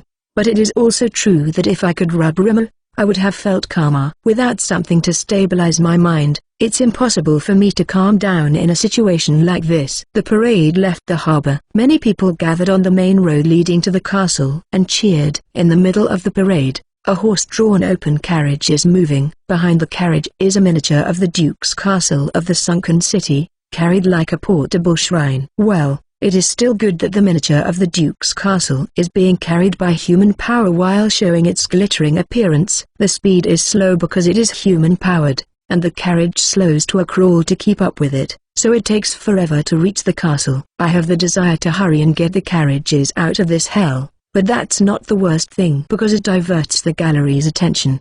The worst part is the knights who will line up in front of, behind, and to the left and right of the parade. Who is the hero who conquered the Duke's castle? No, I didn't have such an intense adventure. I just stayed in the safety of the ship. Was it a trap? There was no such thing. The hero who defeated countless sea serpents? No. I am a merchant. I didn't defeat them. An associate of a great mage? I am the mage and just an ordinary person who received a cheat from the creator god Sama. Please don't make up stories. I want to stand up and shout this. I had heard from the Viscount that the knight could have a short publicity campaign because there wasn't time to spread the word about our achievements, but that's almost a lie. Well, I can understand that it would not be good for the public to hear that the Duke's castle was easily captured by a random person since many people, including the country, had given up on the idea of capturing the castle. There must be some kind of political agenda. I also feel that I am to blame for keeping most of the strategy secret, saying that it was a contract with the mage. But is it really torture to stand on parade and have your achievements announced in a loud voice? The sparkling eyes and adoring voices of the children fill my heart with apologies. If it weren't for the cheers of the beautiful ladies, my heart would surely be broken. I wish this hell would end as soon as possible. I thought it would be like going to the dentist or something, but it's just not worth going through this ordeal on the way to the dentist. Asterisk asterisk asterisk. Excellent. You say you're Wataru, right? Well done for conquering the Duke's castle in the sunken city. Thank you. In the audience hall where the nobles gathered, I tried my best not to express hatred towards my enemy, or rather, the king, who nodded his head in satisfaction at the miniature of the Duke's castle as I replied. Even though he is the source of the parade that has broken my spirit, the king himself does not give detailed instructions, although it is the role of superiors to take responsibility for their subordinates. It would be wrong to pick a fight with him because the parade was hell. I saw the Viscount mingling with the nobles, and I wanted to summon a luxury liner or a ferry right here, but I held myself back because this is also In's hometown. I will also forgive the fact that I finally arrived at the castle and was taken to the audience hall almost without a break. Probably because they wanted to see the treasures as soon as possible. I welcome the early end. So, please finish the audience quickly instead of leisurely admiring miniatures and paintings. You can't say that there's no reward for being presented with such treasures. Very well, Wataru, I will grant you permission to develop the undeveloped lands in the eastern part of the kingdom. But is a development permit really enough? I can even give you a title with land, you know. This is the reward I told the Viscount in advance. But the king seems to be dissatisfied with it.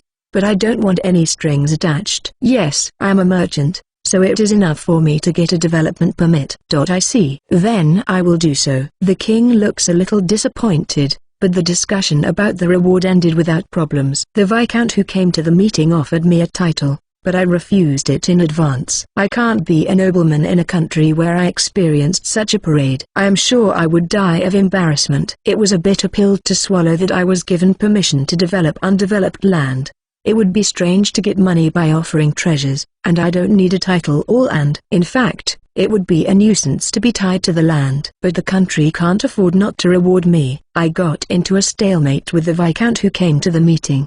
But then it hit me. Isn't this a chance to fulfill my promise to the god of commerce Sama? And when I asked the Viscount if I could have the right to develop the undeveloped land, he gave me a strange look and said that I could have ordinary land, not undeveloped land, but I didn't actually need any land. But I did my best to negotiate, saying that the right to develop the land would be enough. I had a lot of platinum coins that could only be used for charity. I want to take this opportunity to distribute them. Well, it wouldn't be immediate because I would have to get permission from the god of commerce Sama, and there would be some kind of screening process if I hired a beastman from another country. But since I have a development permit, if I spread the money around, I should be able to get by eventually. If the god of commerce Sama rejects the project, it will be the end, but in that case, it will be a waste of the development permit I got. I didn't promise to develop it for sure, and I didn't want to get a reward from the king, so it was all over. If the god of commerce Sama is okay with it, it would be less of a burden to be an employer who pays for it and doesn't interfere. As for the development plan, let's just find someone competent and let them handle it. It's an idea, so there will be holes, but most things can be fixed with money. As long as I'm not forced to recoup the cost of development or asked to become a noble and rule the city I developed, I'm fine. I am happy to fulfill my promise to the god of commerce Sama. The Aquamarine Kingdom is happy to have a city built for free. The beastmen are happy to live in a safe land. It's an ingenious plan that will make everyone happy. With this, the audience is over. Wataru, I will see you at dinner. Oh, yes, I'll send the Viscount to you, and you can tell him about the maid ship in Brescia. See you later. While I was congratulating myself that I might be a genius, the king said he would send the Viscount to me and left quickly. I heard about the dinner, so that was understandable, but I didn't hear anything about the Viscount. I need some rest. Striving for the Luxury Liner, Volume 12 Chapter 16. Thanks to Tbird90677 for the Kofia and this chapter. Join our Patreon to get more chapters. Enjoy. 1218. Chapter 16. Pardon? The parade made me a kind of hero, and I was granted an audience with the offer of treasures and permission to develop the undeveloped lands in the eastern part of the Aquamarine Kingdom. I had no problem in terms of profit, but mentally, it was a painful audience with a significant negative impact. But I would like to console myself with the fact that it will be a chance for me to fulfill my promise to the god of commerce Sama, so it is an overall positive outcome. I'm free, I shouted from my soul to the sky above the endless clear blue sea. When I was in Japan, I was not very interested in the sea, but my deep involvement with the sea in this world may have made me a great man of the sea. Looking at the sea from the Lotto, I feel very much at home. Fufu. You must have been through a lot. Inz, who listened to the cries of my soul next to me, gave me a sympathetic look and laughed. Yes, it was hard. I'm going to be away from the Aquamarine Kingdom for a while, so be prepared for that. After the audience, I met with the Viscount and explained about the luxury liner in the Kingdom of Brescia. Even though I complained a lot, I also gave him a beauty set of the luxury liner. After the meeting with the Viscount, the nobles of the Aquamarine Kingdom inundated me with requests to meet with me. I managed to avoid the meeting by pretending to be so nervous at the audience that I fell asleep. At the dinner, the Queen and Princess complimented me on the beauty set I had given them. They liked the cosmetics, but the bath set was a shock to them. It is an honor for a man to be praised by a queen or a princess. I had to write a letter of introduction to the castle, which was very tiring. The food at the dinner was, well, okay. I'm sure the ingredients and the cooks were top-notch, but the variety of condiments gave the luxury liner the upper hand. But you're still going to pick up my family and Flora, right? Well, as far as I'm concerned, I don't mind leaving them alone. In still doesn't like the idea of seeing Bella-san more often. The Chris thing should have mended the relationship a lot, but she still seems to be more bitter about it. She deserves it, though. I will pick them up because I promised. By then, the royal capital should have calmed down, so it should be fine. Right? They say it takes 75 days for rumors to die down. When I went to the Adventurers Guild the day after the audience, there was a big fuss, but 6 months later, it should be fine. I don't want to be praised as a hero anymore or have people try to trick me into giving them the treasures by praising me in some way. It was easy to reject those who tried to trick me, but it was hard to be looked at with pure respect because I felt sorry for them. When I was in Japan, I was so ordinary that it was the first time I learned the hard way that respect was difficult for me. Even if it calms down for now, Won't it flare up again when Master returns? Speaking of which, how are you going to develop the undeveloped areas? It sounds like you're asking Flora to do a lot of things, but didn't you say you needed permission from the god of commerce Sama? I hope you refrain from rekindling it. When we go to the Aquamarine Kingdom in 6 months, let's plan it so that we can sneak in and leave quickly. It's okay, it's just a preliminary investigation to get permission from the god of commerce Sama. Even if it doesn't work out, I'll pay for it out of my own pocket, so there's no need for him to be offended. I hired the Adventurers Guild to survey an undeveloped area. Since I asked them to do everything from assessing the terrain to thinning out the monsters, I doubt it qualifies as a survey, but I think it will probably be okay. I've set the survey fee at a premium and deposited a large amount of platinum coins, so if it's approved as an expense, I'll be one step ahead of my promise to the god of commerce Sama. At that time, I asked Flora-san if she was willing to be in charge of development, and she refused with a straight face, which scared me. How to handle the development of undeveloped land is the question for the future. I could ask Carlo-san or Dario-kun to do it, but I am afraid of the possibility of making an enemy of Bella-san because it would tear the family apart. It's not that they did anything to me, but seeing how scared Ins was, it's engraved in my mind that I can't make enemies with that person. If I can find someone I can push around, I'll have to put him in charge. Let's hope I can find someone like the village chief on Dark Elf Island. If he is not offended, then there is no problem. Master may not know it because you can meet God so casually, but if God gets angry with you, he can be a frightening presence, so be very careful. Ins, who is usually so matter-of-fact, gave me this advice with a straight face. Even Ins is afraid of God, I guess. Don't worry. I know how scary gods can be because I've actually met them. I pay close attention to the situation, but still, they get angry and fight about other things on their own, dragging me into their quarrels. I don't have the slightest desire to get on top of things. I may be a little out of control in the chi area,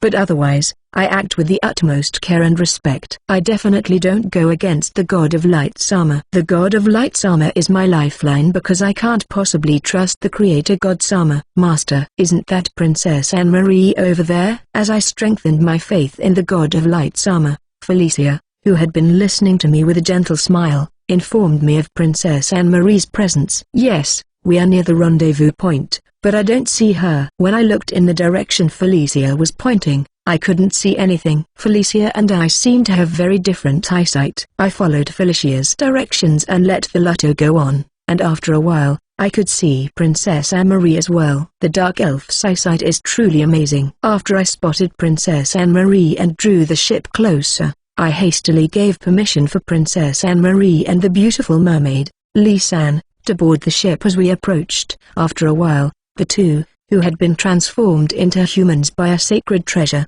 came up to the boat. I apologize for keeping you waiting. There was still time for the appointment, but I bowed my head to keep the princess waiting. I had heard that it was a bad act for a man to keep a woman waiting, and it would be even worse to keep the princess waiting. This isn't going to be a diplomatic problem, is it? No, there is still plenty of time for our appointment. We just came early, so don't worry about it. Kaya.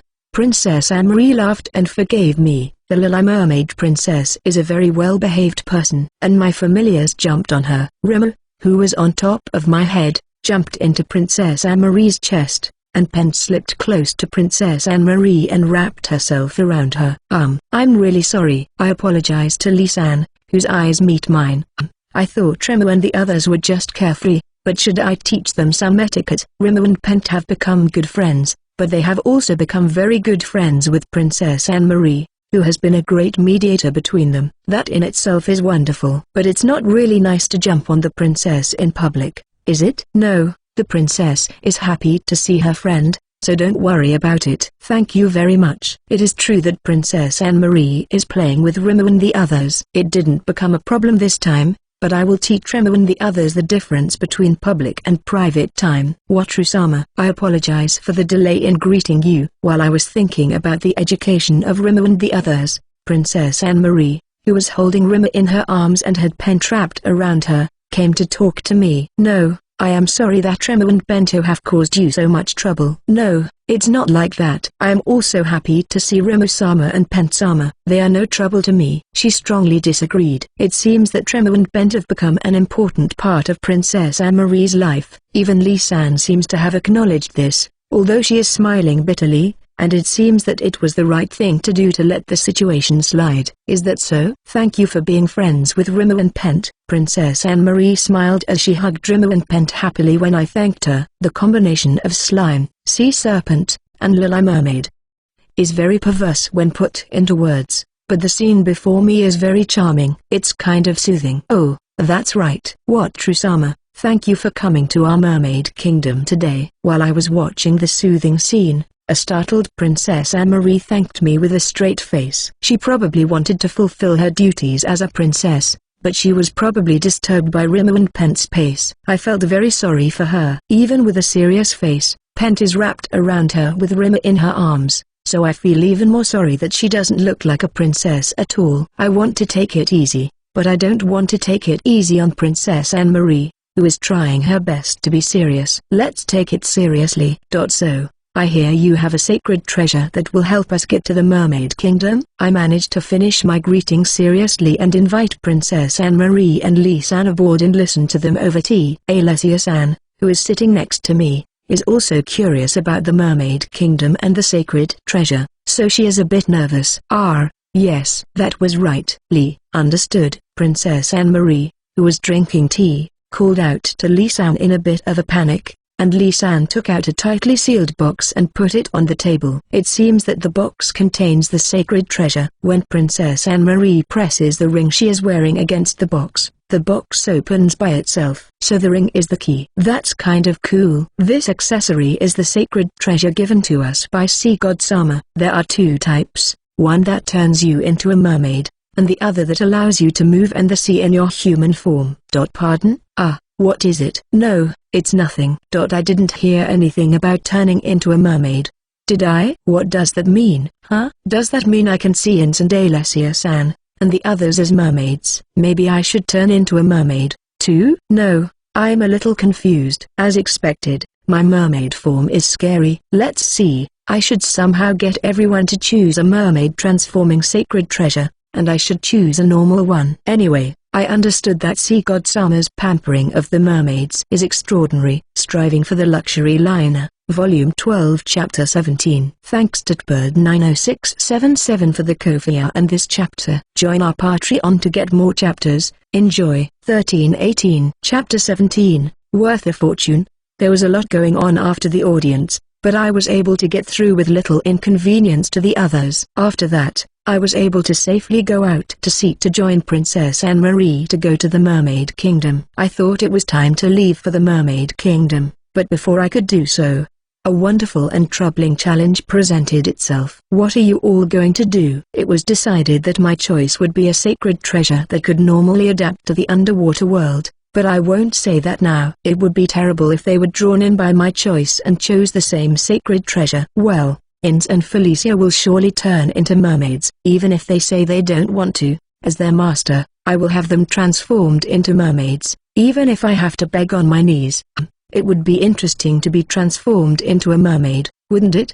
But will I be able to act without any problems right after turning into a mermaid? The fact that it's underwater might limit my activities, but I don't want to be unable to fight as Wataru-san's bodyguard. Alessia-san, who is very curious, seems to be very enthusiastic about turning into a mermaid, but Dorothea-san, who is very calm, seems to be uneasy about it. I want to tell her not to think about anything else, but I can't say anything because I'm also worried about my escort. I don't know what to do. No problem. Once you wear the sacred treasure, you will naturally know how to move. Just like we can turn into human beings and walk right away. In response to Dorothea-san's question, Lee-san shared some wonderful information with us. This beautiful mermaid is very talented as she is only assisting Princess Anne-Marie. I see. Once you transform with human legs, you usually can't walk right away, as expected from the sacred treasure of the Sea God Sama. If that is the case, it seems to me that a sacred treasure that transforms into a mermaid that can move quickly in the sea would be better. Following Lee-san's opinion, I praised the mermaid form so that it would not be unnatural. That's right.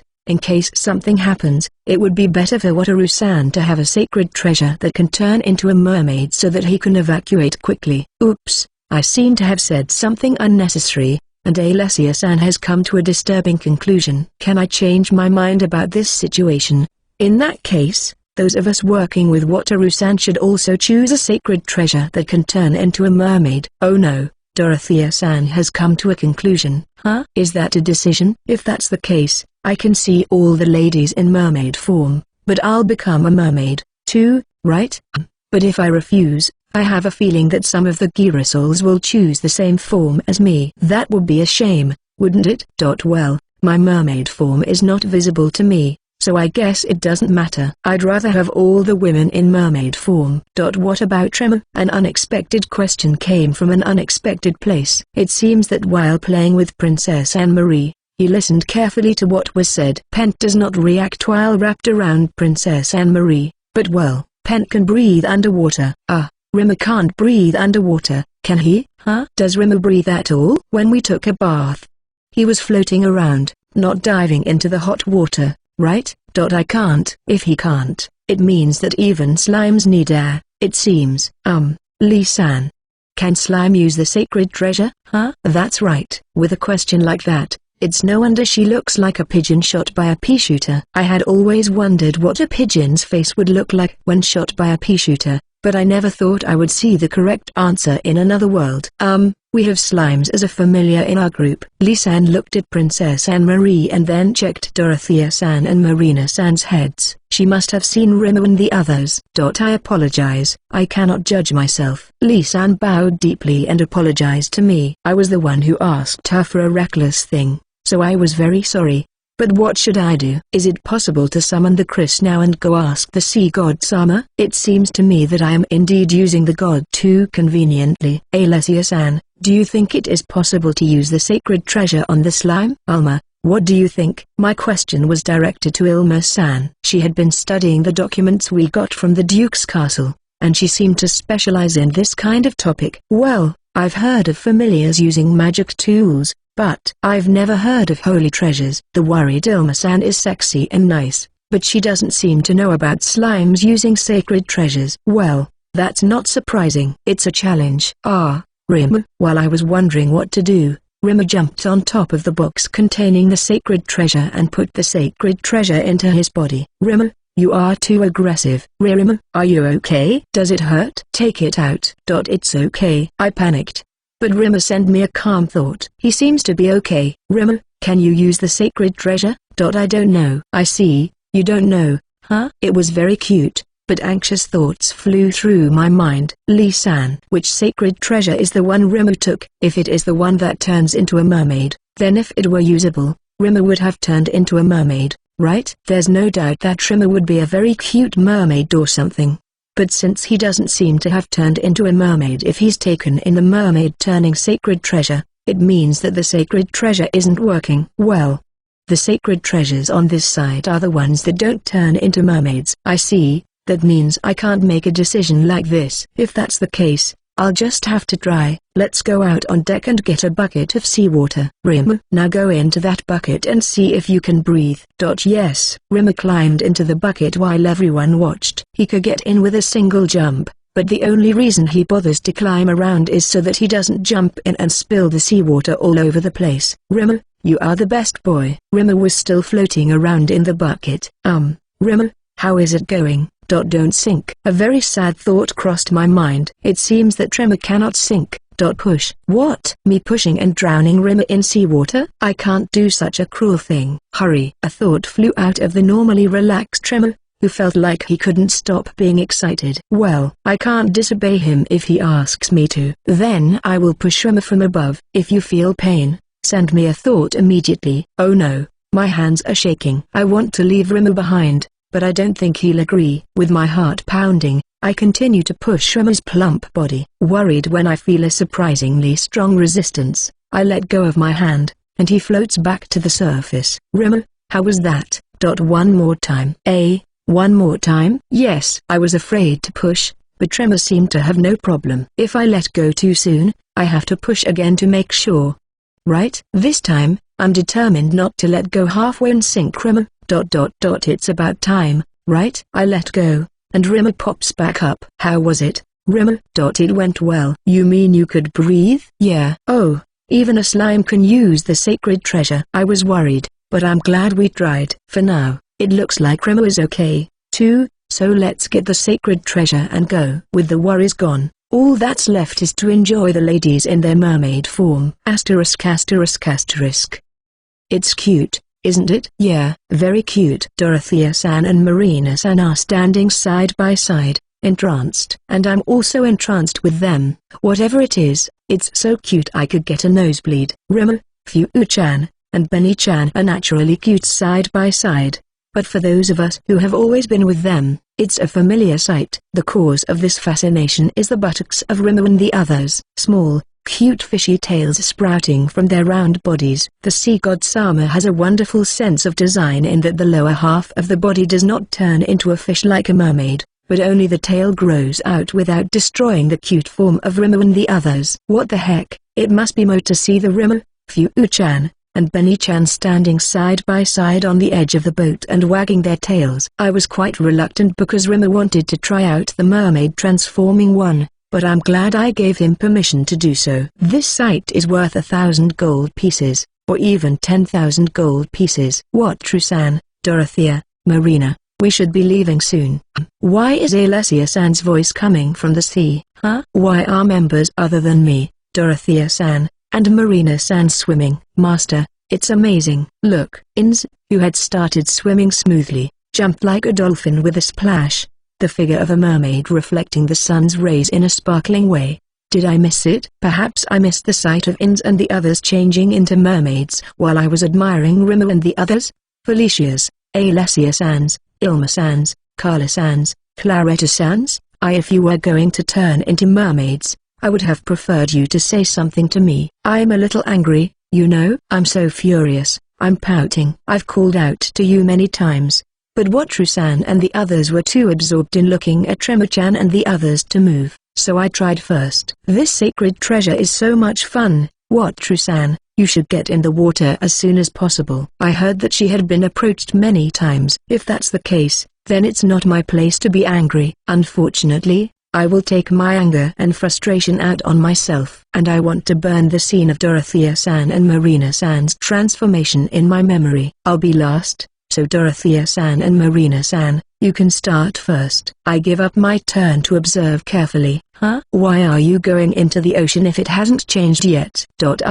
I see. If you change into a mermaid on the ship, it's hard to move around, isn't it?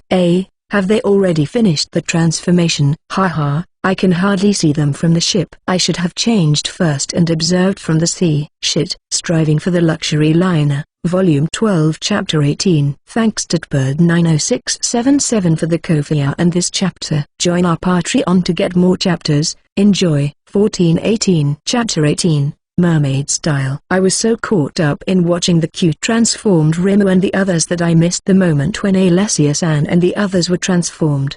Well, I don't know what kind of place the Mermaid Kingdom is, but let's assume there's still a chance. Watru-san, are you done yet? While I was comforting myself that there was still a chance, Alessia-san called out to me. Come to think of it, I was the last one who would benefit from a man transforming scene. I gave it all up and went into the sea. Wow. I feel so strange in my clothes. Come to think of it, what will happen to my clothes when I transform like this? Will the clothes be stored somewhere in an alternate space, like in the magical girl transformation scene? That would be interesting, and I should pay attention to the clothes during the transformation. When I put on the ring that can turn me into a mermaid while I swim standing up, the lower half of my body started to glow slightly. Is it only the lower half of my body that glows when I dive underwater? What about breathing? Oh, my pants and underwear came off. Apparently, they are not stored in a different location. This means that when I return, my lower body will be naked. Does that mean that Alessia-san and the others will be like that as well?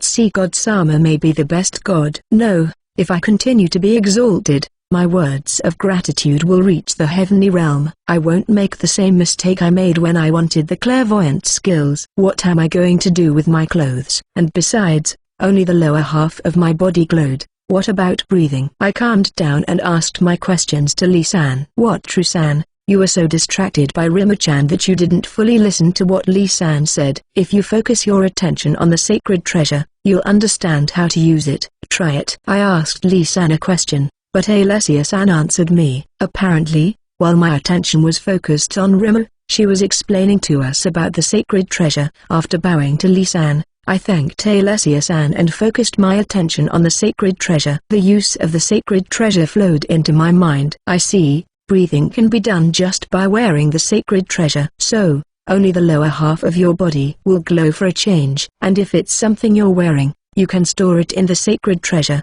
But you can't store anything large except for clothes and equipment. And it seems that it's possible to talk underwater. When I put my pants and underwear in the sacred treasure, they were easily absorbed. How convenient. I wished that the ship summoning skill and the sea god's sacred treasure would also have this explanation and storage function. The explanation was fun, like solving a puzzle, so that's okay, but the storage function. I could do something similar with ship summoning, but it would take a lot more time and effort. If I meet Creator God Sama again, I will ask him if I can get the same kind of ability. I feel that if I make a strange request to Creator God Sama, who is confident in the ship summoning, he will be in a bad mood. I have become self-sufficient, but I don't want to do anything that might spoil Creator God Sama's good mood. What, True-sama? If there is no problem, I would like to leave. Is that okay? Yes, I'm fine. Lee-san confirmed with a worried expression. I am a little sorry because I just thought of something stupid. Well then, I will take you to the Mermaid Kingdom. We will go slowly until you get used to it. But please ask the mermaids around you if you need anything. Now then, Anne-Marie-sama, please. I understand. Let's go. Princess Anne-Marie was pushed by Lee-san, and she announced our departure with a spirited look. The first to dive was a male mermaid whose name was unknown. He was followed by other mermaids, one after the other, and we were urged to dive as well. I took the plunge and breathed in, and seawater began to pour into my mouth. Oh, I was not uncomfortable at all, even though the seawater must have entered my lungs. Moreover, my sense of taste was also adjusted, or perhaps it did not taste salty at all. According to the explanation of the sacred treasure, the taste of food should be perceived as normal, so it's so amazing that I don't even know what it means. And my lower body, which had transformed into the shape of a fish, kicked the seawater and moved through the sea without any discomfort. The t-shirt I was wearing on my upper body felt more uncomfortable. I feel that I can take off my t-shirt because I am in the water, but if I take off my t-shirt, I will be completely naked. As a civilized person, I should avoid being completely naked. Let's be patient. I look around to forget the discomfort of the t-shirt. In front of me are Alessia-san and Marina-san, Ins and Felicia on both sides, Alma-san and Carla-san above and below me, and Dorothea-san and Claretta-san swimming behind me. And let's not forget Remo and Pent. Pent is a baby sea serpent, and he swims gracefully in the sea. And Remo, who moves his tail in the shape of a tiny fish at high speed, looks divinely cute as he moves forward. Meanwhile, mermaids are swimming around us as a precaution, so we are escorted in all directions. And there are many beautiful mermaids, including Alessia-san and the others. I'm a lucky guy. But the view ahead is a bit sad. I learned for the first time that mermaids are actually fish when you look at them from behind. Maybe I dreamed too much about mermaids. The roundness wrapped in scales that give the impression of buttocks. Is that possible? I don't know. My mind is hazy. It's gone. My symbol of manhood is gone. What's going on? Come to think of it, does the symbol of a man exist for a fish? No, wait. In this case, it is true that it is gone. Come to think of it, if it had not disappeared, I would still have the symbol of a man in its entirety. Phew, when I thought that the symbol of a man was gone, I suddenly felt calm, and the environment looked beautiful. It's no use worrying so much about the absence of the symbol of a man, is it? The water is clean and unpolluted, and the sun shines in the sea. A school of mermaids moves slowly through the water. It's a strange feeling to think that I'm a part of it. Oh. A little mermaid is coming towards me from the school. It must be Princess Anne-Marie. Wataru-sama. How is it under the sea?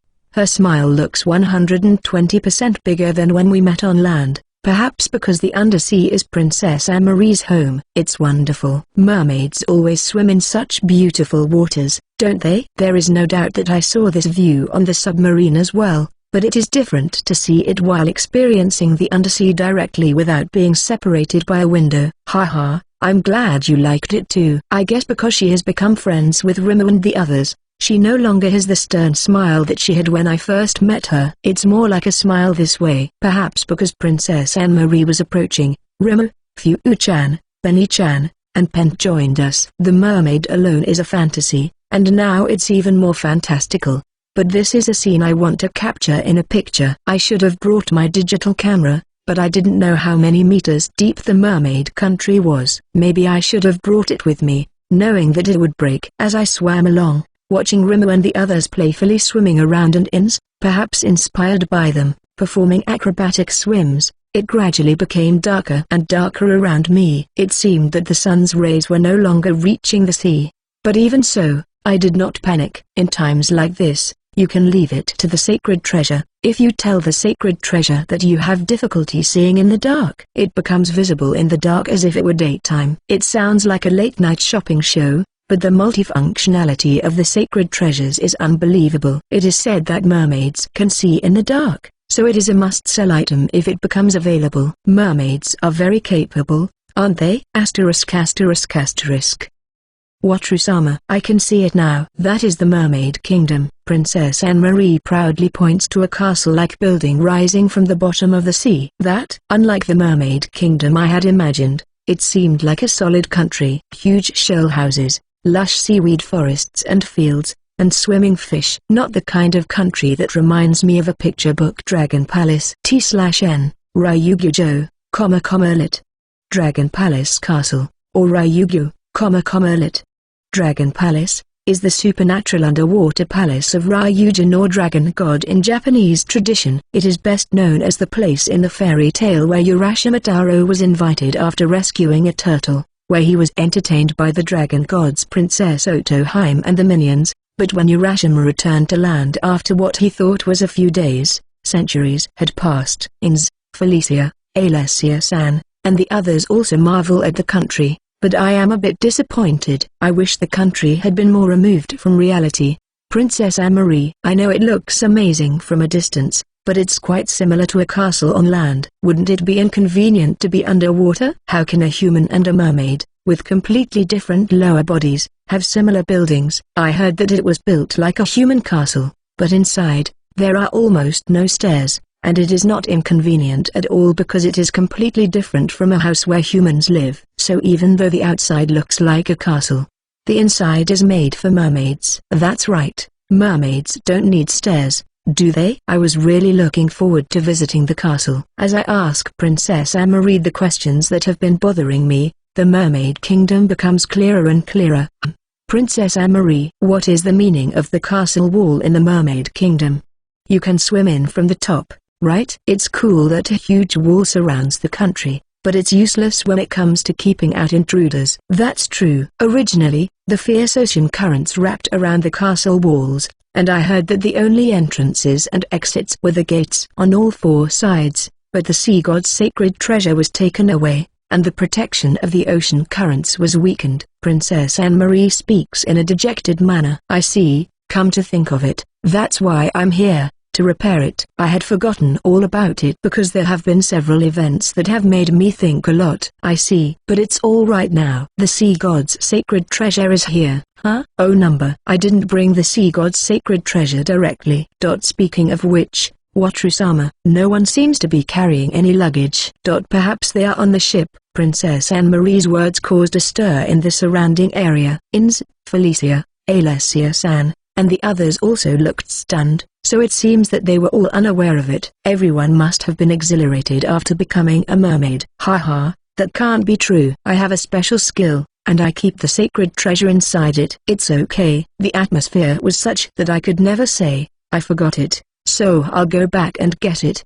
But that's the thing, there's Sea God Sama, and the mermaids are trustworthy, so it's not a problem. I wanted to invite everyone on the Dark Elf Island to a luxury liner, and the mermaids will be sent there, so there's no point in hiding it. So there would be no problem if my secret was revealed here.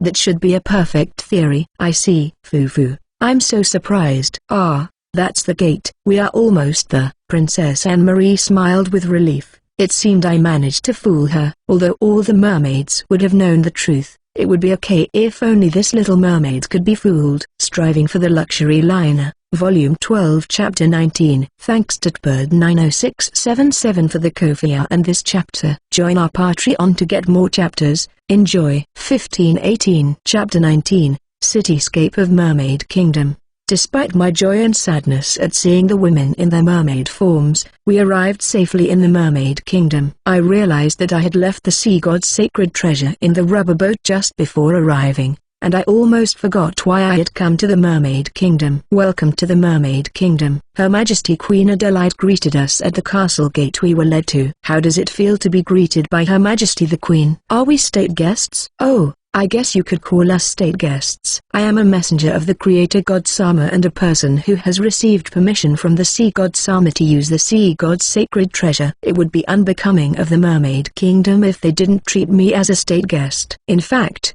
I don't think either creator god Sama or sea god Sama would mind if they treated me normally. No doubt, the prestige of the gods is working too hard. Thank you for welcoming us. Did we keep you waiting by any chance? I feel like I've kept Her Majesty the Queen waiting for quite a while, considering that I took a lot of time before we left. No, I did not wait at all. I see, if you think about it normally, Princess Anne-Marie has an attendant, so she would at least send an attendant when we were approaching the country. Considering the fact that I didn't notice him at all, it's quite possible that the male mermaid was the first to arrive. I see. So, what should we do now? Oh, that's right. Normally, it would be natural for the whole country to welcome you, but I heard from Lee that Wataru-sama is not good at such things, so I would like to take you to the castle as you are. Is there a problem with that? Oh, probably because I complained about the parade in the Aquamarine Kingdom, so Lee-san was very attentive to me. That's what you expect from a princess's attendant, right? Excellent. Thank you very much. I'm a small person at heart, so it's more helpful if you do that. If I had to say more, I would feel more comfortable if you showed me the inn instead of the castle, but Her Majesty the Queen has her own reasons, so I can't be so selfish. Then I will show you around. As we pass through the castle gates under the luxurious guidance of Her Majesty the Queen, the streets of the Mermaid Kingdom come into view. Oh, I didn't recognize it from a distance, but up close, it's quite different from the surface. The stone buildings seem to have different entrances and layouts because they are underwater, but most importantly, the streets are different. This place where Her Majesty the Queen led us was probably a main street, and there was a space between buildings that looked like a passageway. There is no doubt that this is a street, but the ground is neither cobblestone nor dirt, and it is covered with seaweed. The seaweed waving in the air is about 30 centimeters thick. Normally, it would be a difficult path to walk on, but a floating mermaid probably doesn't need the ground. Wataru-sama, how do you like the streets of the Mermaid Kingdom? Her Majesty the Queen spoke to me as I scurried around, looking at my surroundings. Yes, it is beautiful, no doubt, but I was surprised to see that the streets are full of seaweed. Wouldn't it be inconvenient for someone who needs the ground or to carry a load? If you want to carry heavy things, it would be more convenient to have wheels under the sea, wouldn't it? The paths under the seaweed are paved. However, people who walk do not stay in the Mermaid Kingdom, and when they carry heavy loads, they are suspended on floats so that they do not touch the ground, so there is no longer any need to go to the trouble of eradicating the seaweed, and we have settled down to the state we are in now. Her Majesty the Queen told me with a slightly worried look on her face. I wondered what to do about the air in the floats, but it seems that the fact that the ground is covered with seaweed is a result of, simply put, laziness. Well, it would be a waste of budget and manpower for a road that is not needed, so I guess it is not wrong. The seaweed cover is beautiful, and it doesn't look wildly overgrown, so they must be taking care of it. I see you are right. It's a little different from the mermaid country I imagined, but I think it's lovely. Her Majesty the Queen smiled at my answer. It was not a bad answer. It's very difficult to praise the scenery of a country to the head of the country, isn't it? I think I was right to choose safe words. Come to think of it, don't you have any vehicles or anything like that? How authoritative would it be for Her Majesty the Queen to swim and act normally? In the early days when the Mermaid Kingdom was developing, vehicles seemed to be popular, but it was decided that swimming was faster and easier, so vehicles fell into disuse. I see, so there are some differences from the land. If it is faster and easier to swim, it is no wonder that they have fallen out of use. If it were faster and easier to walk, horse-drawn carts would also be out of use, except for carrying cargo. As for ox carts, what about them? Is that supposed to be authoritative? We continued underwater, questioning Her Majesty the Queen about what was extravagantly on my mind. Ins, Felicia, Alessia-san, and the others are also asking questions of Princess Anne-Marie and Lee-san, which makes for a pretty lively group. Occasionally, we were cheered on by mermaids in shops and people on the street, so it was a bit like a parade in a subtle way. But since the voices directed at Her Majesty the Queen and Princess Anne-Marie were open, I didn't feel so stifled. Although there is a boundary of politeness, it seems to be much looser than in human countries. I rather like the atmosphere here. Please look over there, Watru-sama. I looked in the direction Her Majesty pointed and saw a square. Is it a park? There is a place in the square that is not overgrown with seaweed like a line. Maybe it is. Do you think there is a current running through that area where there is no seaweed, Your Majesty the Queen? Yes. If you come a little closer, you can see the currents. It used to be a residential area, but it's dangerous to get caught in the currents, so it was turned into an open space like that. Just as I thought, it's that annoying ocean current that runs through the country, isn't it? I have an idea that seaweed grows even in a place where the currents are a bit strong, but it's not so stylish that even seaweed doesn't grow there, is it? Can I come a little closer? I can't really tell from here. I guess it's okay if it's the sea god's sacred treasure, but if I'm going to use it in the city, I want to make sure I do it right. It's okay up to a certain point, but if you get too close, you might get pulled in by the current, so please don't go any further than where that pile is. I understand. It's quite a distance from the line where the seaweed doesn't grow up to the piles. Even though we have a large margin because it is a dangerous place,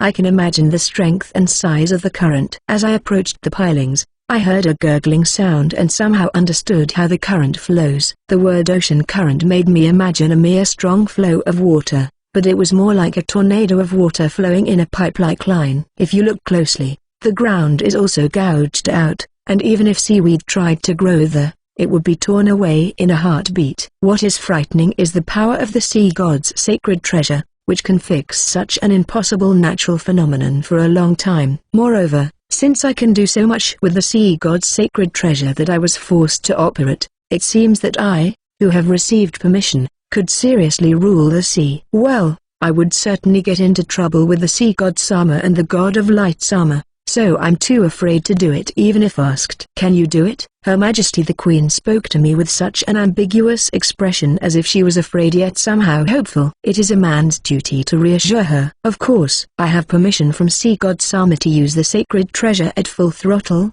and I can handle the ocean currents caused by the forced manipulation. You can rest assured. As I replied to Her Majesty the Queen with a confident smile, I heard a giggling sound coming from the direction of Ins. I looked over and saw that Ins was covering her mouth, so she must have been laughing. Was she amused by my self-confidence? I feel so uncomfortable when I imagine myself being so confident. I'm beginning to feel embarrassed. But my sense of shame doesn't seem to matter to the mermaids, and even the mermaids who were accompanying us with a crisp look are letting out their voices of joy. Princess Anne-Marie was so excited that she started to dance. Even though the country is being maintained, it would be nice if the annoying ocean currents were gone and the country's protection was restored. Is this the only place with annoying ocean currents? I call out to the delighted Her Majesty the Queen to drown my embarrassment. No, there is another ocean current that directly affects the royal capital, and there is a complex current that intertwines above the castle walls. There is a map of the currents in the castle if they would help. The otherworlder who took the sea god's sacred treasure was probably trying to make his escape easier, but as far as I'm concerned, he's not doing a very good job. If there is a map, I think we can arrange the currents without any problem. The problem is whether I can decipher the map with the ocean currents written on it, but at worst, I should be able to make it work if I recreate the whole thing with the sea god's sacred treasure, so it should be fine. Let's be presentable here. Thank you, Watru-sama. I made myself look respectable, and she thanked me. It would be so embarrassing if it turned out that I couldn't make it. I'll have to do my best. Feeling a bit pressured, I assured her that I would take care of it, and we headed back to the castle. While I thought to myself that I should have been a little more modest, we arrived at the castle. My personality is not suited for being presentable. It should be fine, but I'm getting anxious. Striving for the Luxury Liner, Volume 12 Chapter 20. Thanks to Bird90677 for the Kofiya and this chapter. Join our Patreon to get more chapters. Enjoy. 1618 Chapter 20. Wonderful sight. We arrived at the Mermaid Kingdom and were greeted by Her Majesty the Queen, who showed us around the Mermaid Kingdom and took us to the castle. We arrived at the castle of the Mermaid Kingdom while visiting the place where the road was overgrown with seaweed and where the Otherworlder had used the sea god's sacred treasure to create an annoying ocean current. I'm a little nervous about the fact that I naively agreed to leave the matter of the ocean currents to me. As we pass through the castle gates, the scenery becomes even more magnificent. The gardens are carpeted with well-groomed seaweed, and there are colorful coral-like trees everywhere. Most of all, the sun-like light was shining down on us. The darkness was not a problem due to the influence of the sacred treasure, but when the light pours down, and the landscape is brightly colored, the impression of the Mermaid Kingdom changes drastically. The light swings with the movement of the seawater, and the coral trees shine like jewels. A garden of seaweed absorbs the light and grows into a colorful thicket. Small fish swim in schools, and fish drift lazily among them.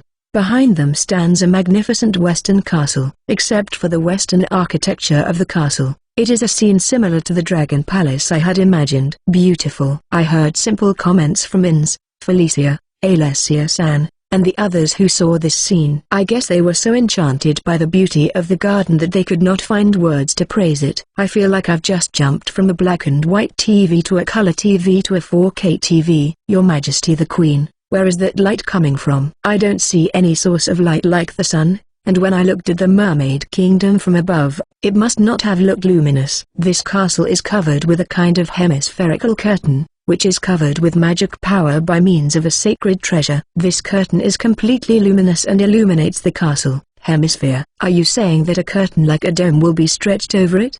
Also, another sacred treasure, most likely given by Sea God Sama. Sea God Sama's doting love for mermaids is unbearable. Why couldn't you see the light from up there? Light also attracts monsters, so the light is only directed inward. I see. Fish with poor eyesight, but monsters with normal eyesight are more likely to be attracted to the light when it shines. Look over there.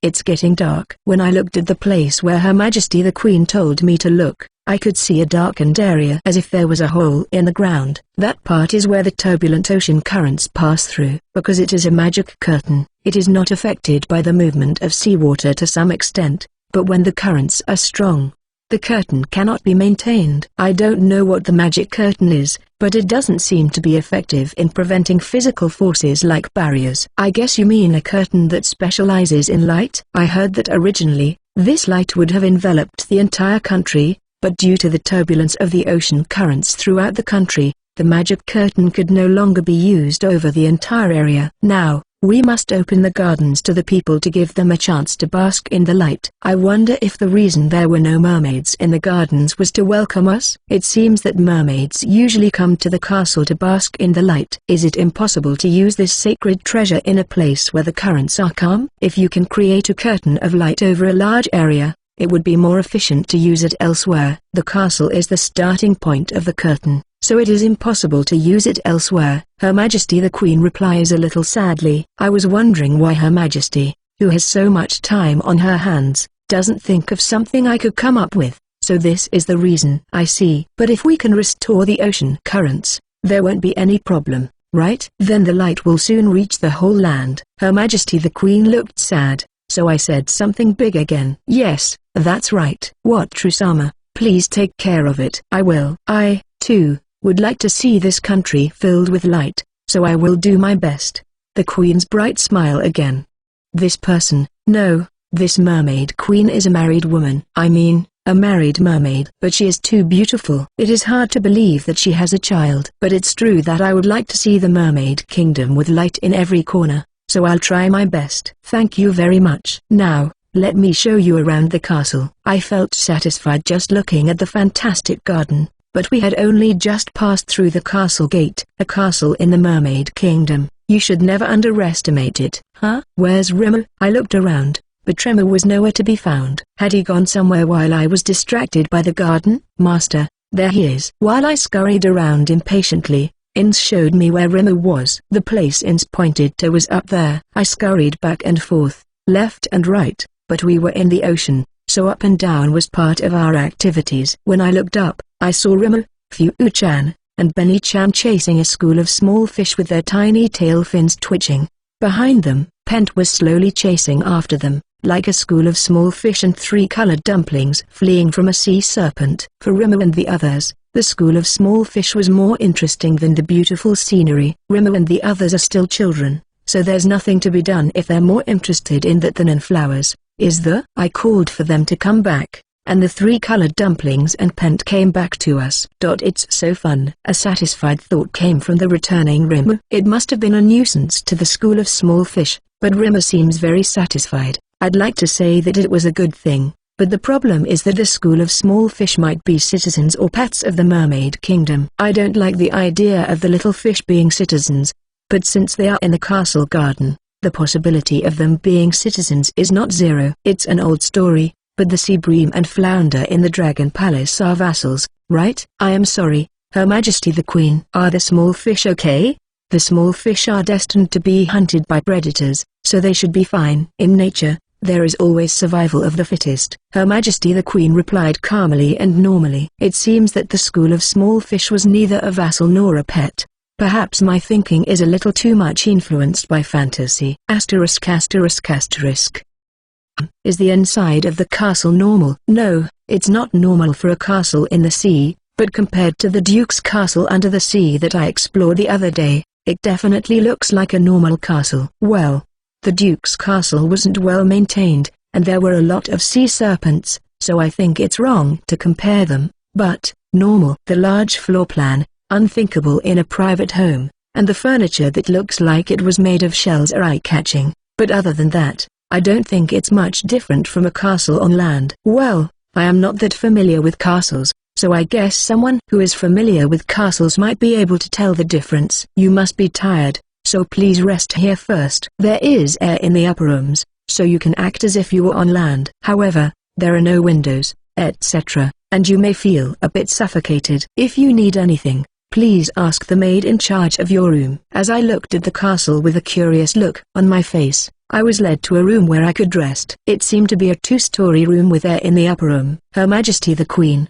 Princess Anne-Marie, and her mermaid attendants seemed to have something to prepare after showing us this room and left the room. And the maid attached to the room.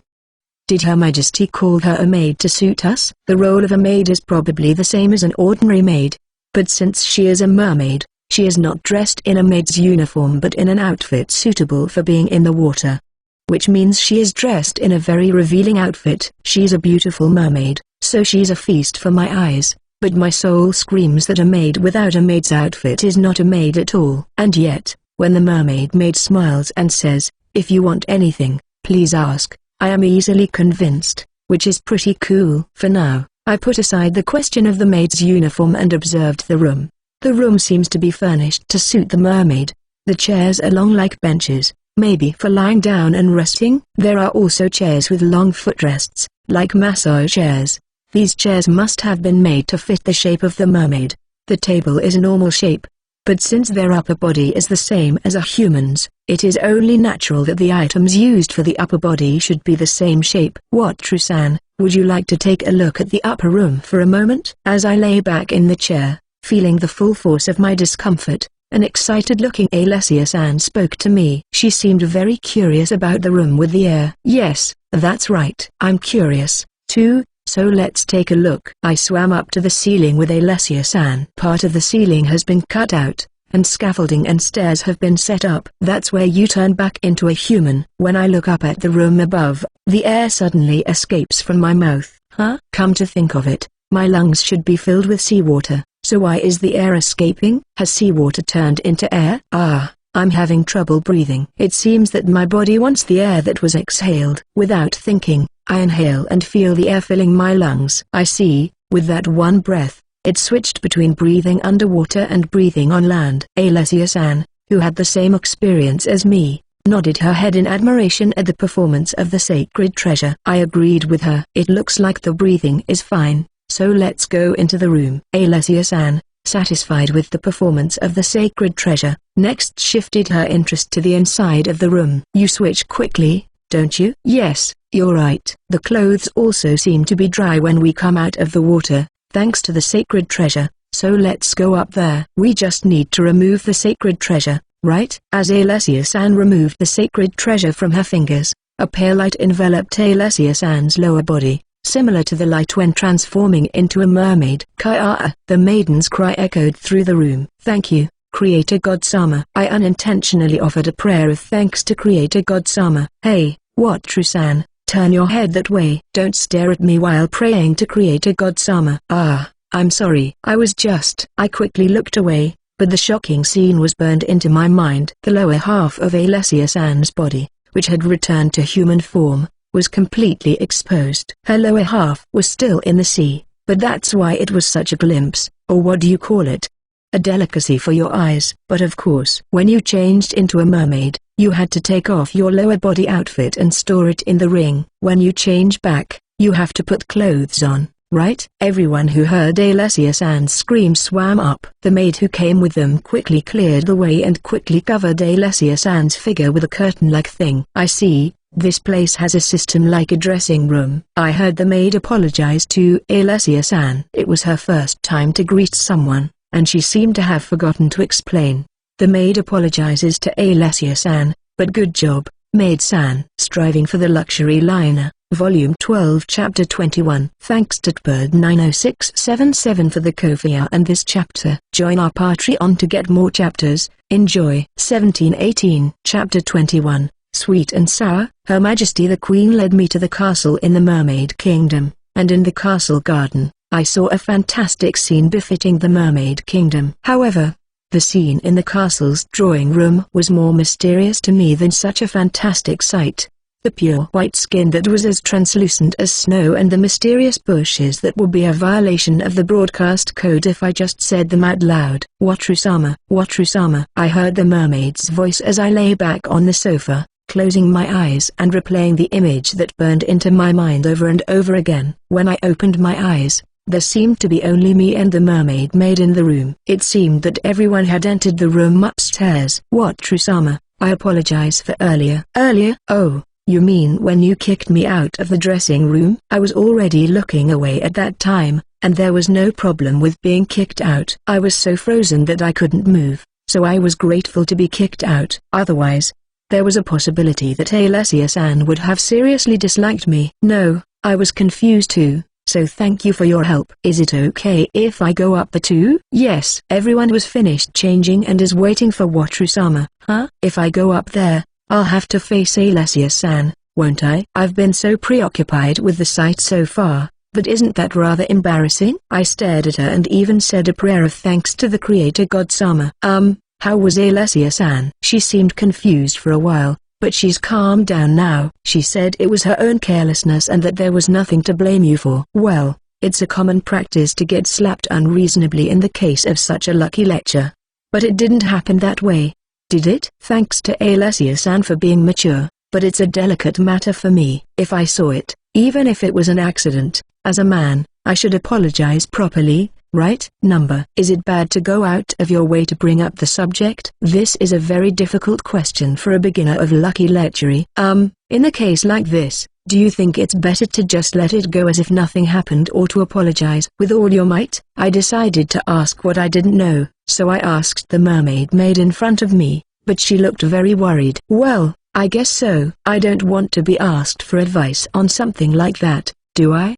In my opinion, if someone saw a part of your body that is normally hidden, even if it was an accident, and it was passed off as nothing, I think you would feel insulted and hurt. However, it is also certain that it was an accident, so I am not sure if a heavy apology would also be a burden for you. As a mermaid, I cannot know more than that. I am sorry. No, you have been very helpful. Thank you. It was more than I expected, and she thought it through. As for me, I thought it would be best to just let it go as if nothing had happened. But I guess there is such a thing as taking it lightly. Thank you, mermaid maid-san. I know it must have been hard for you, a mermaid, to understand, but I can only thank you for taking this consultation seriously.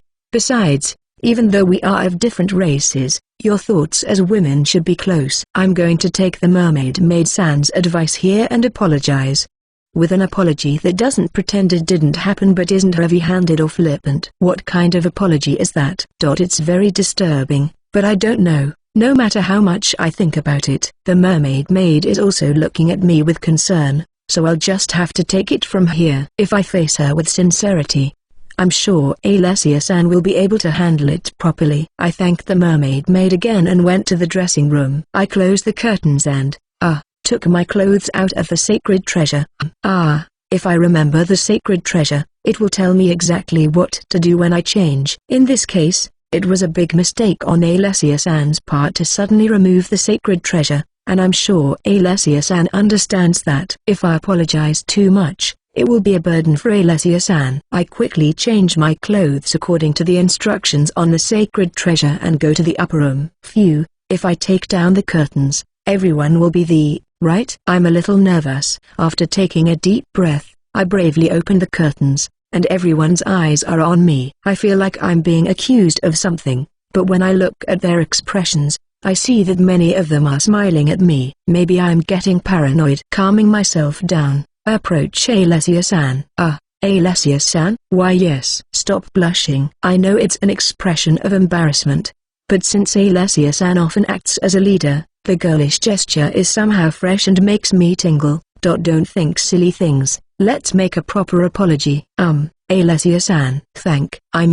I'm sorry for looking at you so rudely earlier. Dangerous.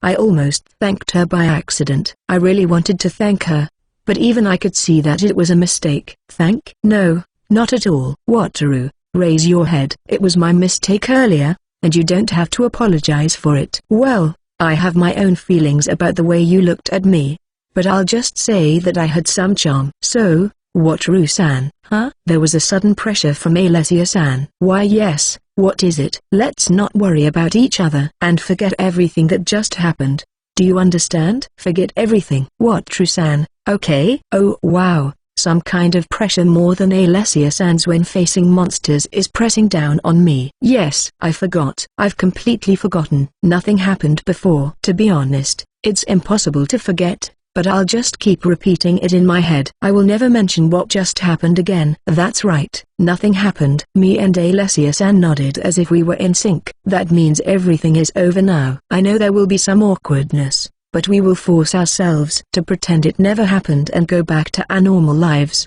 But you know what? We should both be adults, but somehow, it feels very sweet and sour. It feels like youth. Wataru-san? No, it's nothing. I quickly sat down at a place away from Alessia-san. Phew, well, that settles the matter. Now, let's focus on the problems in the Mermaid Kingdom. Ins looks at me with a grin, but I don't care. If I talk to her, I'm sure to get into trouble. She might start asking me about Alessia-san's with a nonchalant look on her face. Wataru. Rima jumped into my lap, and I hugged him for healing. But I was jealous of some hero getting caught up in a lucky lecture. But after a lucky lecture, it's a lot more subtle and difficult. I didn't know that. But it's strange because I feel like it's a positive thing overall. Master, why are you grinning? Did you remember something amusing? Ins throws in an unfashionable bomb. All eyes in the room have gathered. Especially Alessia-san's eyes were scary. I wasn't grinning at all. I'm just smiling because Rima is so cute.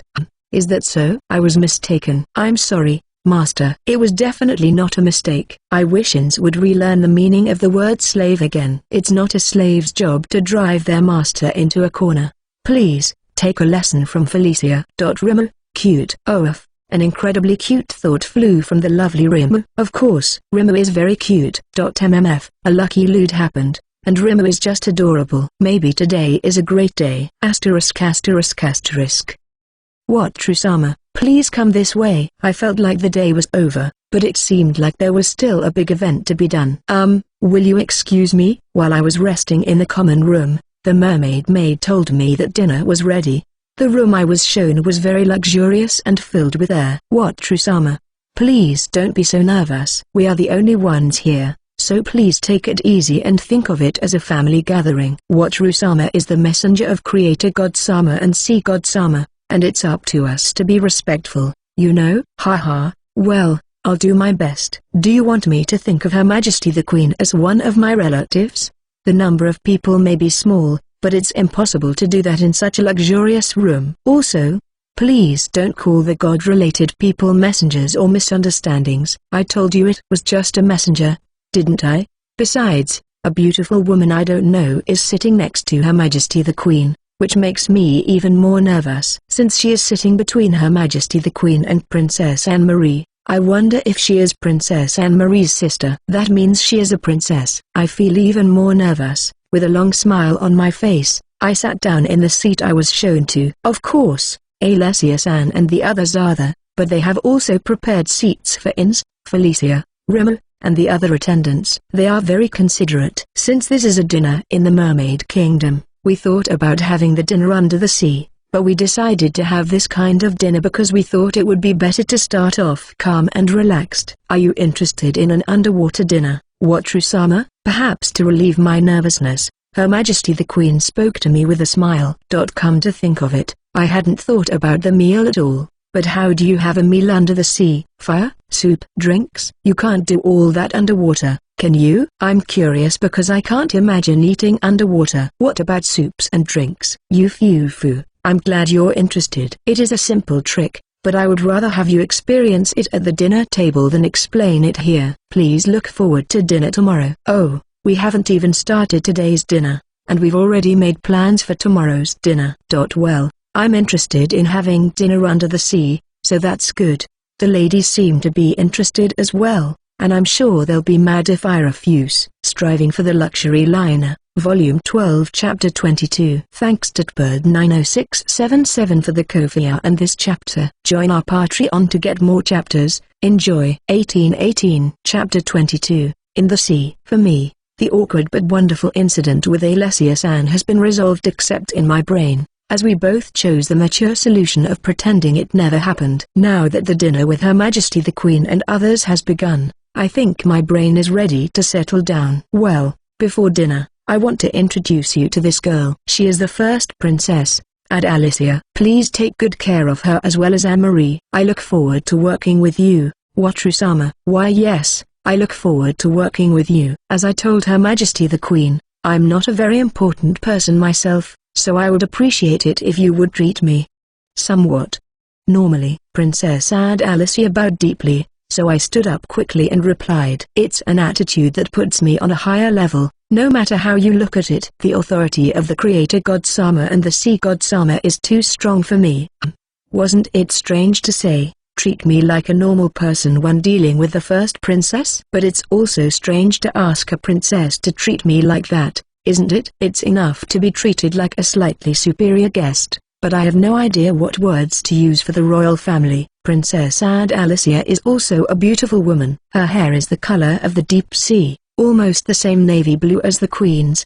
Her skin is pure white, and her eyes are clear blue. She is very beautiful. Unfortunately, she is a bit young. She looks about the age of a high school girl. It is indeed a crime against high school girls, isn't it? But I was a college student, and I am still in college even though I am over 20 years old. If it's a college student and a high school girl, I think I'm just about out. Well, dating a mermaid princess would be too much of a fantasy, no matter how fantastic it is. Just thinking about it makes my stomach tingle, so this fantasy is dangerous. Well, let's start dinner. Oops, it looks like dinner is about to start. As soon as Her Majesty the Queen gave the signal, many dishes were brought to the table. Fish, shrimp, crab, shellfish, seaweed. It's a lot of seafood. But there seems to be a lot of seafood I have never seen before, even in a port city. Is that the cuisine of the Mermaid Kingdom? In the Mermaid Kingdom, meat and vegetables from the land are appreciated as hospitality. But since Watru-sama is a human being, we have tried to offer an assortment of seafood. I hope you will enjoy the traditional taste of the deep sea, which is difficult for humans to reach. I see. It is true that there would be few surprises if imported ingredients from the land were served. When I hear the words deep-sea delicacies, I imagine grotesque seafood, but many of the seafood served here are beautiful, as if they take care of their appearance. I can't wait to try them. ******.